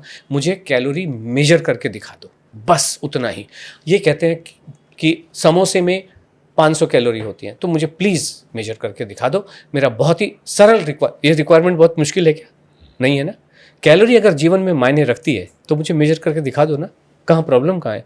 फौज में जब हम जाते हैं, मान लीजिए किसी भी नौकरी के लिए रिक्वायरमेंट है 5 फुट 7 इंच का बंदा होना चाहिए, मान लीजिए, तो वो नाप लेते हैं आइदर दिस वे और दैट वे, या एक डंडी लगा के रखते हैं, इसके नीचे से पास हो गया तो यू आर आउट, इसके नीचे अगर टच हो गया तो मतलब यू आर इन। इतना ही है। जो चीज़ें महत्व रखती हैं वो बहुत सरल होती हैं। ऐसा ही है ना। अभी जब हमारी विनेश फोगट जब बाहर हुई तो उन्होंने नापा, 100 ग्राम ज़्यादा थे तो बाहर हो गई। इतना ही सरल है। Right. अगर कैलोरी हमारे जीवन में महत्व रखती है तो क्यों ऐसी मशीन नहीं आई अभी तक कि मैंने ढक्कन खोला, समोसा रखा, ढक्कन बंद किया, बटन ऑन किया और डिस्प्ले पे आ जाए कि भाई इसके अंदर जो रखा हुआ है उसमें इतनी कैलोरी है। How can you standardise Yeah. एक समोसा, क्योंकि एक समोसा इतना भी बड़ा भी हो सकता है, मतलब वो स्टैंडर्ड बता देते हैं कि 250-300 कैलोरी होती है, Yeah. पर वो कैसे हो सकता है Yeah. जबकि एक समोसा इतना बड़ा भी हो सकता है। That is what we are saying. क्यों ये completely hypothetical, fake and fictional concept है। It does not exist in real life. क्योंकि ये एग्जिस्ट नहीं करता इसलिए इसको मेजर भी नहीं किया जा सकता है। आज साउंड आपको दिखाई नहीं देती है पर साउंड को मेजर कर लिया बिकॉज इट एग्जिस्ट। लाइट की स्पीड मेजर कर ली बिकॉज इट एग्जिस्ट। कैलोरी को क्यों नहीं मेजर कर सकते हैं? कैलोरी को कहते हैं जी कैलकुलेट करना पड़ेगा। We have calculated the calories. अरे मैं कैलकुलेट भी क्यों करूं, फिर तो मैं गूगल पे लिख दूंगा पराठे का कितना होता है। एज्यूम ही करना है तो फिर करते रहो, लेकिन उस एजम्पशन का कोई भी आधार नहीं है। जिसका आधार ना हो वो फिक्शनल होता है। So this is how it is. एकदम आखिर में हम पहुंच गए हैं। अब ये है कि आपकी जो बातें हैं ये कई लोग इसको अपने जैसा कार ट्रोल करते हैं, लोग Yeah. क्रिटिसाइज बहुत करते हैं, या too good to be true कहते हैं। या उनको आपका क्या जवाब है हमारा यही कहना है कि आइए और एक्सपीरियंस करिए। एक्सपीरियंस कीजिए। इसका और कोई उपाय नहीं हो सकता ना। हाथ कंगन को आरसी क्या, पढ़े लिखे को फारसी क्या, एक बार आ जाओ। और जो लोग अपने आप को तुर्रम खां, 30 मार खां कि हम बहुत बड़े साइंटिस्ट हैं, तो प्लीज़ अगर मैं मानव जीवन में कल्याण करने का एक इरादा रखता हूँ और आप भी इरादा रखते हैं तो कनेक्ट विद मी ना। कहाँ प्रॉब्लम है? देखो 90 डेज का तो हमारा प्रोग्राम चल रहा है। Get associated. कल एक महात्मा जी आए थे लखनऊ से, उन्होंने कहा यस आपके हमारे आश्रम में हम आपके साथ कुछ कनेक्ट करेंगे, but otherwise so far nobody has shown the indication कि हम ट्रोल ज़रूर करेंगे, डॉक्टर्स आएंगे नहीं। मैं उनसे कहता हूँ कि यू कॉल मी, मैं जहाँ कहोगे मैं वहाँ, मैं तो जा के इधर उधर बेंगलोर भी जाता हूँ ये पॉडकास्ट के लिए। वो कहते हैं ये जो पॉडकास्टर है ना बिका हुआ है, इसको सवाल करने नहीं आते हैं। मैं सवाल तो बुला लो, मैं तो आने के लिए तैयार बैठा हूँ। आप पूछो जो सवाल पूछने, कहाँ प्रॉब्लम है? जीवन बहुत ही सरल है। दाल चावल रोटी सब्जी के बियॉन्ड नहीं है विजय जी। मैं तो ये कहता हूँ पास्ता पिज़्ज़ा क्या है? रोटी के ऊपर सब्जी रखी और उसमें थोड़ा सा चीज़ डाला, उसको बेक कर दिया, वो पिज़्ज़ा हो गया। और रोटी को आपने गोल गोल टुकड़ों में काटा और उसको पास्ता कहते हैं, पेन्ने पास्ता कहते हैं। उसको लंबा लंबा काटा, उसको आप हाका नूडल कहते हो। है क्या? There is nothing. Finally it is roti and sabzi and dal and chawal, egg fish chicken, mango kela grapes, यानी सारे fruit. This is what life is all about. इसके बियॉन्ड क्या है? लेकिन आपको ये खाने नहीं दिए जा रहे हैं। नहीं ये नहीं खाना है, और हमें तो खाना ही है। अच्छा, कोई अगर अभी ये पॉडकास्ट देख रहा है और सिर्फ आपकी बातों को सुन के जी और वो सब कुछ खाने लगे, हाँ। क्या आप उसको सही मानते हैं या आप ये कहते हैं कि नहीं थोड़ा आइए गाइडेंस में करिए? एग्जैक्टली अगर आप मेरी बातें सुन के, अगर मैं स्विमिंग सिखा रहा होता और आप पानी में कूद गए तो आप ही बताइए क्या होगा? डूबेगा कि नहीं डूबेगा? डूब जाएगा ना। तो हम यही कह रहे हैं भी आपको पता नहीं होता है कि कैसे हमारा है क्या। हमारे एक पार्टिसिपेंट ने नारा दिया था, खाना वही तरीका सही, खाने में क्या होगा, बट तरीका तो जानने के लिए आपको गुरुजी के दरबार में आना ही पड़ेगा, मत्था टेकना ही पड़ेगा। और हमारी तो कोई बहुत ज़्यादा रिक्वायरमेंट भी नहीं कि आपको 8 साल तक मेरे पास रहना पड़ेगा बिकॉज आपको 80 किलो वज़न कम करना है। कुछ लोग कहते हैं कि जितना आपको सपोज 40 किलो वज़न कम करने का मन है तो डिवाइडेड बाई 10, 4 साल तक आपको मुझसे मेंटेनेंस सीखना पड़ेगा। हम कहते हैं एक 90 डेज आप आ जाइए, आप जौहरी बन जाते हैं, दूध का दूध और पानी का पानी आप कर पाते हैं, हीरे और कांच की परख कर पाते हैं, और आपके जीवन में कल्याण आपके ही नहीं, आपके पूरे परिवार के जीवन में कल्याण होता है। अभी आप सोचिए, नाश्ते में मान लीजिए आपके पोहा बना तो पूरा घर खाएगा, खाएगा कि नहीं खाएगा? तो हमारे यहाँ तो अलग से मेहनत है ही नहीं। हम कह रहे हैं तो एफर्टलेस है। खाना बनाने में आपको एफर्ट अगर लगता है तो उतना तो एफर्ट करना पड़ेगा, चाहे वो बाई से बनवाए। हम तो कह रहे हैं टिफिन सर्विस से मंगवा लो। हाँ नहीं, ये तो आपकी बड़ी अच्छी कहानी याद आ गई। अगर आप कहें तो 2 मिनट में सुनाता हूँ। एक भक्त ने शंकर जी का आह्वान किया, तपस्या करी 7 साल। तपस्या के बाद शंकर जी आए, प्रकट हुए, बोले अच्छा बताओ क्या चाहिए? बोले साहब 2 करोड़ की लॉटरी लगवा दीजिए। तथास्तु। गया, 6 महीने हो गए, नहीं लगी लॉटरी। फिर उसने कहा मैं करूँगा। फिर उसने तपस्या करी, इस बार 5 साल में आ गए। शंकर जी बोले क्या हुआ? बोले साहब 4 करोड़ की करवा दो। तथास्तु। फिर नहीं लगी। फिर तीसरी बार उसने करी तो 3 ही साल में आ गए, आते ही 1 घंटा मारा उसको। बोले अबे टिकट तो खरीदो, टिकट तो खरीदो। बिल्कुल सही। तो वो एफर्ट तो बेसिक तो वो बेसिक तो करना पड़ेगा, उतना तो करना पड़ेगा। डॉक्टर साहब अब बारी आती है उन सवालों की जिनके 1 मिनट में जवाब बिल्कुल। दिए जाएंगे, जैसे रैपिड फायर टाइप का ही जी, है। जी। रैपिड फायर नहीं है, बट हाँ थोड़ा सा क्विक आई विल फायर। जी जी बिल्कुल। एक वेट लॉस प्रोग्राम चूज करते वक्त क्या देखना चाहिए ताकि वो सेफ और इफेक्टिव हो? भाई आप देखिए, अब हर आदमी आपके पास नहीं आ सकता, जी। तो अगर कहीं और से कुछ चूज कर रहा है वेट लॉस प्रोग्राम, तो उसको क्या देखना चाहिए? कोई भी प्रोडक्ट नहीं होना चाहिए, कोई गोली, capsule, herbal supplement, protein shake, कोई भी आइटम उसमें होना नहीं चाहिए। कोई काजू, बादाम, अखरोट, पिस्ता, चिया सीड, सनफ्लावर सीड, कोई भी सीड, नट और ड्राई फ्रूट होने नहीं चाहिए। कोई भी एक्सरसाइज का कंपोनेंट उसमें होना नहीं चाहिए। किसी भी तरीके का कोई मिलेट्स, बाजरा, जवारी, नाचनी, रागी होना नहीं चाहिए। गेहूं और चावल पे ही प्राइमरीली आधारित होना चाहिए, सफ़ेद वाले चावल पे। किसी भी तरीके का कोई भी जूस, लौकी का जूस, करेले का जूस, बैंगन का जूस, कद्दू का जूस बिल्कुल भी नहीं होना चाहिए। और फाइनली किसी भी तरीके का कोई पानी, अलग तरीके का धनिया का पानी, जीरे का पानी, एल्कली पानी नहीं होना चाहिए। अगर प्रोग्राम आपका केवल खाने पे, दाल चावल रोटी सब्जी पे आधारित है, ज़रूर उसका स्वागत करें। Basic nutrition basically Correct. पर हो। आपने एकदम पलट दिया सब कुछ जो आजकल बिक मतलब चल रहा है मार्केट में, एकदम आपने उसको 360 डिग्री पलटी दी। 180 डिग्री, सॉरी 180 डिग्री पलटी दे दी।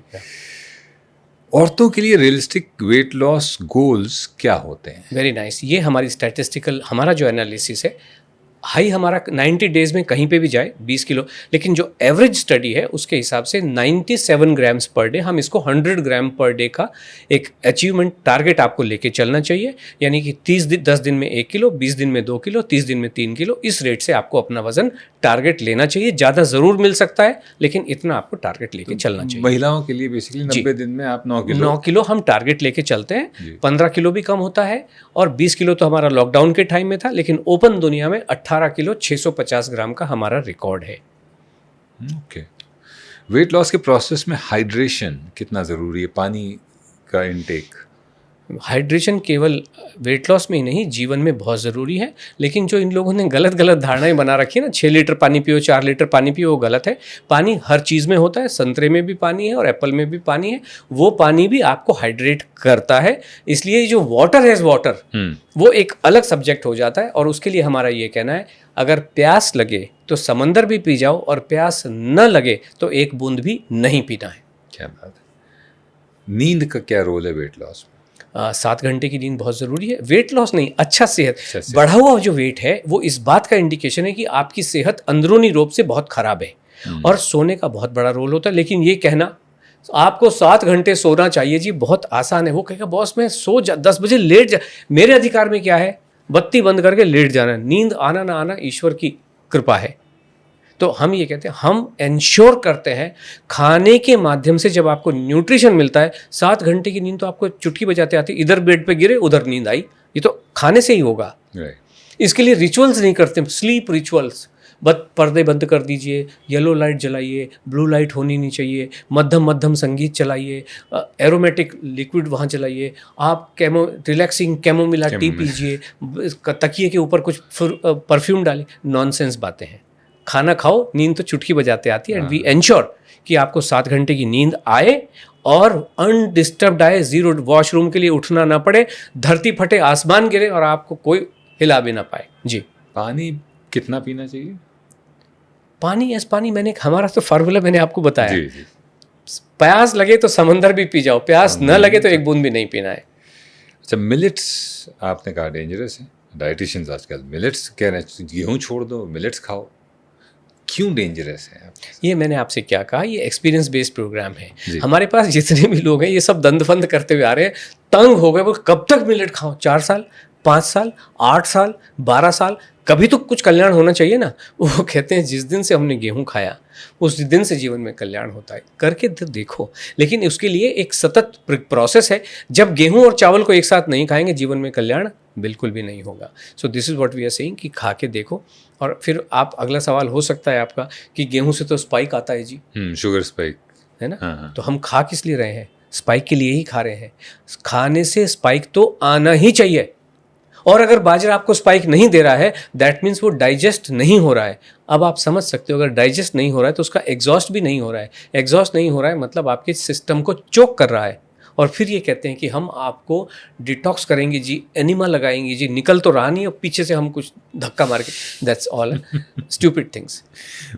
ओवर ईटिंग का कॉन्सेप्ट आपके प्रोग्राम में है ही नहीं, हमारे जीवन में नहीं है। आप मुझे बताइए, अगर आपने 40 लीची खा ली तो आप उतना ही कोई भी व्यक्ति उतना ही खा सकता है जितना पेट में जगह होती है। ओवर ईटिंग मतलब क्या? मैं कैसे निर्धारित करूं कि आपको 20 लीची खानी है, 21वीं लीची ओवर ईटिंग हो गई? अरे ईश्वर ने दे के भेजा है आपको भूख, पेट में जगह, जितना खाना है खा लीजिए। अगर आपने भूख से कम खाया तो वज़न जीवन भर कम नहीं होगा, सेहत जीवन भर अच्छी नहीं होगी। और अगर मान लीजिए आपने 20 लीची में 21वीं अगर खा ली, इसका मतलब आपको 21 की भूख थी, इसलिए 21 में। इसलिए ओवर ईटिंग कुछ भी नहीं होता। हमारा जो कैपेसिटी है उतना भूख खाना ही है। कुछ कहते हैं 80% खाओ जी, कोई कहता है 1/3 में सॉलिड, 1/3 में लिक्विड, 1/3 में हवा। पता कैसे चलेगा कि 1/3 है? कैसे पता चलेगा कि 1/3 है? 80% है, कैसे पता चलेगा? ये सब बेकार की बातें हैं।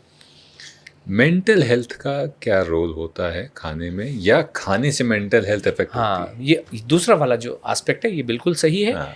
आपकी सारी जो फैकल्टीज़ हैं वो डाइजेस्टिव सिस्टम पे डिपेंडेंट है। आप पेट भर के मनपसंद खाना खाइए। आपको समोसा बहुत पसंद है, आपने समोसा जी भर के खा लिया, मेंटल पसंद आ गई ना। हमारे पास कितने लोग आते हैं जो डिप्रेशन की गोली 15-15 साल से खा रहे होते हैं, 90 डेज़ में कम्प्लीटली ख़त्म हो जाती है, कम्प्लीटली। अब आप मनपसंद खाना, आपको पास्ता भी खाने मिले, पिज़्ज़ा भी खाने, और हम कहते हैं कि पास्ता खाओ। हम वाइट ब्रेड का, नॉर्मल ब्रेड का सैंडविच कहते हैं, बस सैंडविच खा लो, बर्गर खा लो, दाल बाटी खा लो, और खाओगे क्या? हम तो पूछते हैं प्रोग्राम शुरू होने से पहले, विजय जी क्या पसंद है आपको, बताइए लंच में क्या खाएंगे? उसके हिसाब से प्लान बन जाता है, सब लोग खाते हैं। मोमोज तो हमारे पार्टिसिपेंट, ये जो प्रोग्राम यहाँ पहुँचा है, हम जो यहाँ पहुँचे हैं, ये जो विचारधारा यहाँ तक पहुँची है, ये तो कांस्टेंट इंटरेक्शन की वजह से पहुँची है। पहले मोमोज हमारे प्रोग्राम में होते नहीं थे। हमारे प्रोग्राम से स्ट्रेंथ पाने के बाद एक लेडी ने, प्रोग्राम ख़त्म होने के बाद में उसने मोमो बनाए और फिर हमें कॉल किया। मैंने मोमो खाए, कल पेट भर के खाए, 400 ग्राम मेरा वज़न कम हुआ। हमने इंट्रोड्यूस कर दिया अपने अंदर, और वज़न अब कम हो रहा है। अभी गोलगप्पे इंट्रोड्यूस किए, समोसे इंट्रोड्यूस किए, मैगी एज मैगी, मतलब चाहे वो टॉप रेमन हो या पतंजलि, इंस्टेंट नूडल्स इंट्रोड्यूस किए, सबसे तो वज़न कम होता है। ये लोग जो मर्जी कहें, थ्योरेटिकल लोग हैं, किताबें पढ़ पढ़ के। अगर कोई न्यूट्रिशनिस्ट बना है, मतलब एक सेट ऑफ प्रोटोकॉल, किताबें पढ़ी है, पढ़ पढ़ के आ गए। और हम अगेन मैनेजमेंट पार्लांस की मैं बात करता हूँ, एक है आउट ऑफ बॉक्स थिंकिंग, जिससे ग्रोथ होती है। आउट ऑफ बॉक्स से होती है ना, हम कहते हैं this is all out of books. किताबों में ये कुछ भी लिखा हुआ नहीं जो मैं कह रहा हूँ, और आप बार बार यही कह रहे हो, ये तो बिल्कुल उल्टा है, ये तो बिल्कुल उल्टा है। उल्टा मतलब जो भी ये कन्वेंशनल विचारधारा, कन्वेंशनली मतलब जो भी चली आ रही है उसके हिसाब से। किताबों पे जो आपने कहा ना, उस पर एक शेर है ना कि धूप में निकलो, घटाओं में नहा कर देखो, जिंदगी क्या है, किताबें हटा कर देखो। बिल्कुल बिल्कुल सही। और कबीर दास जी ने भी यही कहा है ना, पोथी पर जगमुआ, है ना, पंडित भया न कोई ढाई कर प्रेम के पढ़े सो पंडित। तो हम ये कहते हैं 90 दिन अनलोड के कोई आए तो जीवन सुखी हो। क्या बात है। इंटरमिटेंट फास्टिंग पर आपका क्या टेक? इंटरमिटेंट फास्टिंग या कोई भी फास्टिंग किसी को बिल्कुल भी नहीं करनी चाहिए। हमारा जीवन खाना खाने पे आधारित है।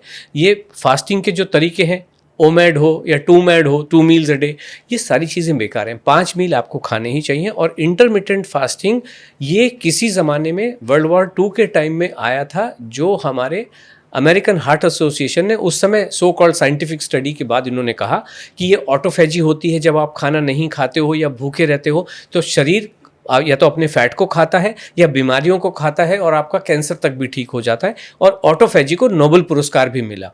लेकिन आज 2024 के 18 मार्च को उसी अमेरिकन हार्ट एसोसिएशन की एक लंबी रिसर्च पब्लिश हुई है, जो ये कहा है कि इन्होंने 20,000 लोगों के ऊपर एक एक्सटेंसिव रिसर्च की है, और ये पाया है कि 16:8 वाली खासकर से जो फास्टिंग होती है, इंटरमिटेंट फास्टिंग, वो आपके हार्ट को बहुत कमज़ोर करती है, और एज अ रिज़ल्ट आपके हार्ट अटैक से होने वाली मौत का खतरा 91% बढ़ जाता है। इसलिए ये जीवन जीने का बहुत ही खतरनाक तरीका है। किसी को भी ना फास्टिंग करनी चाहिए और ना इंटरमिटेंट फास्टिंग करनी चाहिए। खाना खाना चाहिए कम से कम दिन में 5 बार। नेचुरल जो फास्टिंग होती है, जी, जो रात में 8-9 बजे के बाद आप सुबह जो 10-12 घंटे की होती है, वो होनी चाहिए। वो तो होती है। वो तो देखो नॉर्मली होता है कि व्यक्ति जैसे 8 बजे खाता है, अगले दिन 8 बजे नाश्ता कर लेता है, तो वो तो एक जीवन का सिद्धांत ही हो सकता है। वो फास्टिंग नहीं है, वो तो एक नेचुरल, क्योंकि आप 7-8 घंटे की तो नींद ही लेते हो और सोते भी हो। जनरली ये होता है कि भाई आप खाने के 2 घंटे के बाद सोते हो, तब तक तो भूख लगेगी नहीं। फिर उसके बाद आप मान लीजिए सुबह 6-7 बजे उठे, 8 बजे आपने नाश्ता कर लिया, तो वो तो एक natural process, that is not a fasting. 12 घंटा इज नॉट अ फास्टिंग। मतलब आप वो रेकमेंड करते हो कि इतना आप करें, ऐसा ना हो कि जैसे कई लोग रात में काम करते हैं, हाँ, तो 2 बजे उठ के कुछ फाँक लिया। नहीं, अगर आप 2 बजे उठ गए तो इसका मतलब ये है कि आपने डिनर ठीक से किया नहीं है और आपका जो लाइफस्टाइल है थोड़ा अजीब तरीके से चल रहा है। उसको फिर सुधारिए। उसको ऐसा अगर किसी के साथ होता है तो हम वी ट्राई टू अंडरस्टैंड कि ऐसा हो क्यों, ऐसा होना नहीं चाहिए। अगर हो रहा है तो फिर we try to understand and then rectify कि क्या। शराब पीनी चाहिए डॉक्टर साहब कि नहीं पीनी चाहिए? शराब तो हमें प्रॉब्लम नहीं है, तो जीवन का हिस्सा है। देखिए, अगर हम बाय द बुक्स चलेंगे, आनंद उसमें नहीं है। दाल चावल रोटी सब्जी जीवन चल सकता है, बट थोड़ा सा जो आनंद भी चाहिए। 80% अगर हमारा जीवन बाय द बुक्स चलता है, 20% आनंद लेना ही चाहिए।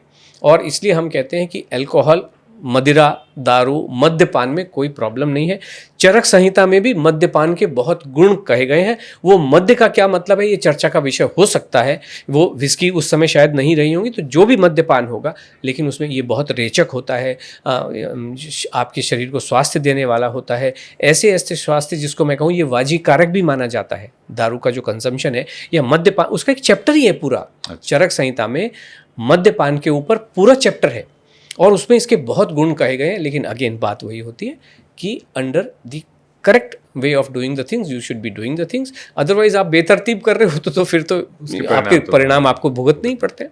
जी, तो डॉक्टर साहब कुछ भी कोई भी खा सकता है, लेकिन उसका भी एक फ्रेमवर्क निर्धारित करना बड़ा ज़रूरी है। ये आप समझा दीजिए कि ऐसा ना हो कि ये पॉडकास्ट देखने के बाद लोग कहेंगे भाई डॉक्टर साहब ने कह दिया कुछ भी खाओ और खाने लगें, और फिर उसके बाद हमको गाली पड़ने लगे कि तुमने तो अपने पॉडकास्ट में बोलवाया था डॉक्टर साहब से। ये बता दें कि गाइडेंस बहुत ज़रूरी है। जी हाँ, गाइडेंस ज़रूरी है। और हम इस 90 डेज़ में बेसिकली क्या करते हैं कि जिससे आपको सही किसी भी आइटम को खाने का सही तरीका आ जाए और जिससे आप उसका आनंद भी लें और उससे डैमेजिंग इफेक्ट बिल्कुल ना हो, बल्कि हर चीज़ आपको बेनिफिट दे। चाहे वो गुलाब जामुन हो, चाहे वो रबड़ी के कटोरे हों, और चाहे वो गुलाब जामुन के भरे भरे कटोरे हों। कोई भी चीज़ अगर आप सही तरीके से करते हैं तो बेनिफिट ही बेनिफिट होते हैं। हर चीज़ आपको बेनिफिट देती है। और हम ये कह के चलते हैं कि हर चीज़, हर खाना, जो खाने खराब हैं उनकी बात नहीं कर रहा हूँ, बाजरा जवारी की बात नहीं, बट जो खाना अच्छा है, जो हमारा नॉर्मल, वो ईश्वर का प्रसाद ही होता है। और हम और इस 90 डेज़ में विजय जी और कर क्या रहे हैं, हम आपको कैटरपिलर से बटरफ्लाई की यात्रा पे लेके चलते हैं और उसके लिए सिर्फ 90 दिन लगते हैं। अभी आप पूछेंगे 90 दिन क्यों? आप तो खुद मैनेजमेंट के स्टूडेंट रहे हैं और मैनेजमेंट के एक्सपोनेंट भी रहे हैं। मैं उसमें क्या होता है, 7, 21, 90 डेज़ का एक फंडा है कि कोई नई चीज़ आप 7 दिन सीखने में लग जाते हैं, 21 डेज़ में वो आपकी हैबिट बन जाती है और 90 डेज़ में वो आपकी लाइफस्टाइल बन जाती है। तो इसलिए हम एक इकलौता प्रोग्राम है 90 डेज़ का। जब इस 90 डेज़ को अनलोड के माध्यम से आप साथ में चलते हैं, हाथ कंधे से कंधा मिला के, तो आपकी जो ये total understanding of your life becomes completely easy. उसके बाद में आपको कोई भी प्रॉब्लम नहीं है। अपने आप से कुछ लोग ट्राई करेंगे, कुछ लोग हासिल भी कर सकते हैं, एकलव्य भी बन सकते हैं ये देख के। लेकिन एकलव्य को भी कुछ कॉस्ट देनी पड़ी थी। तो हम ये कह रहे हैं कि वो कॉस्ट भारी ना पड़े, इसलिए ये ज़रूरी है कि आप इस प्रोग्राम में आ जाइए। और 90 डेज़ का ही तो प्रोग्राम है, कहाँ लगता है। तो उस रास्ते से जब आप चलेंगे तो डूबने के चांसेस नेग्लिजिबल हो जाते हैं और आप जीवन का आनंद बहुत अच्छे से ले सकते हैं। मैं इसको ऐसे भी आगे लेके चलता हूँ कि जब शुरू में आपको जब साइकिल सीखनी होती है तो पिताजी गद्दी पकड़ पकड़ के भागते हैं।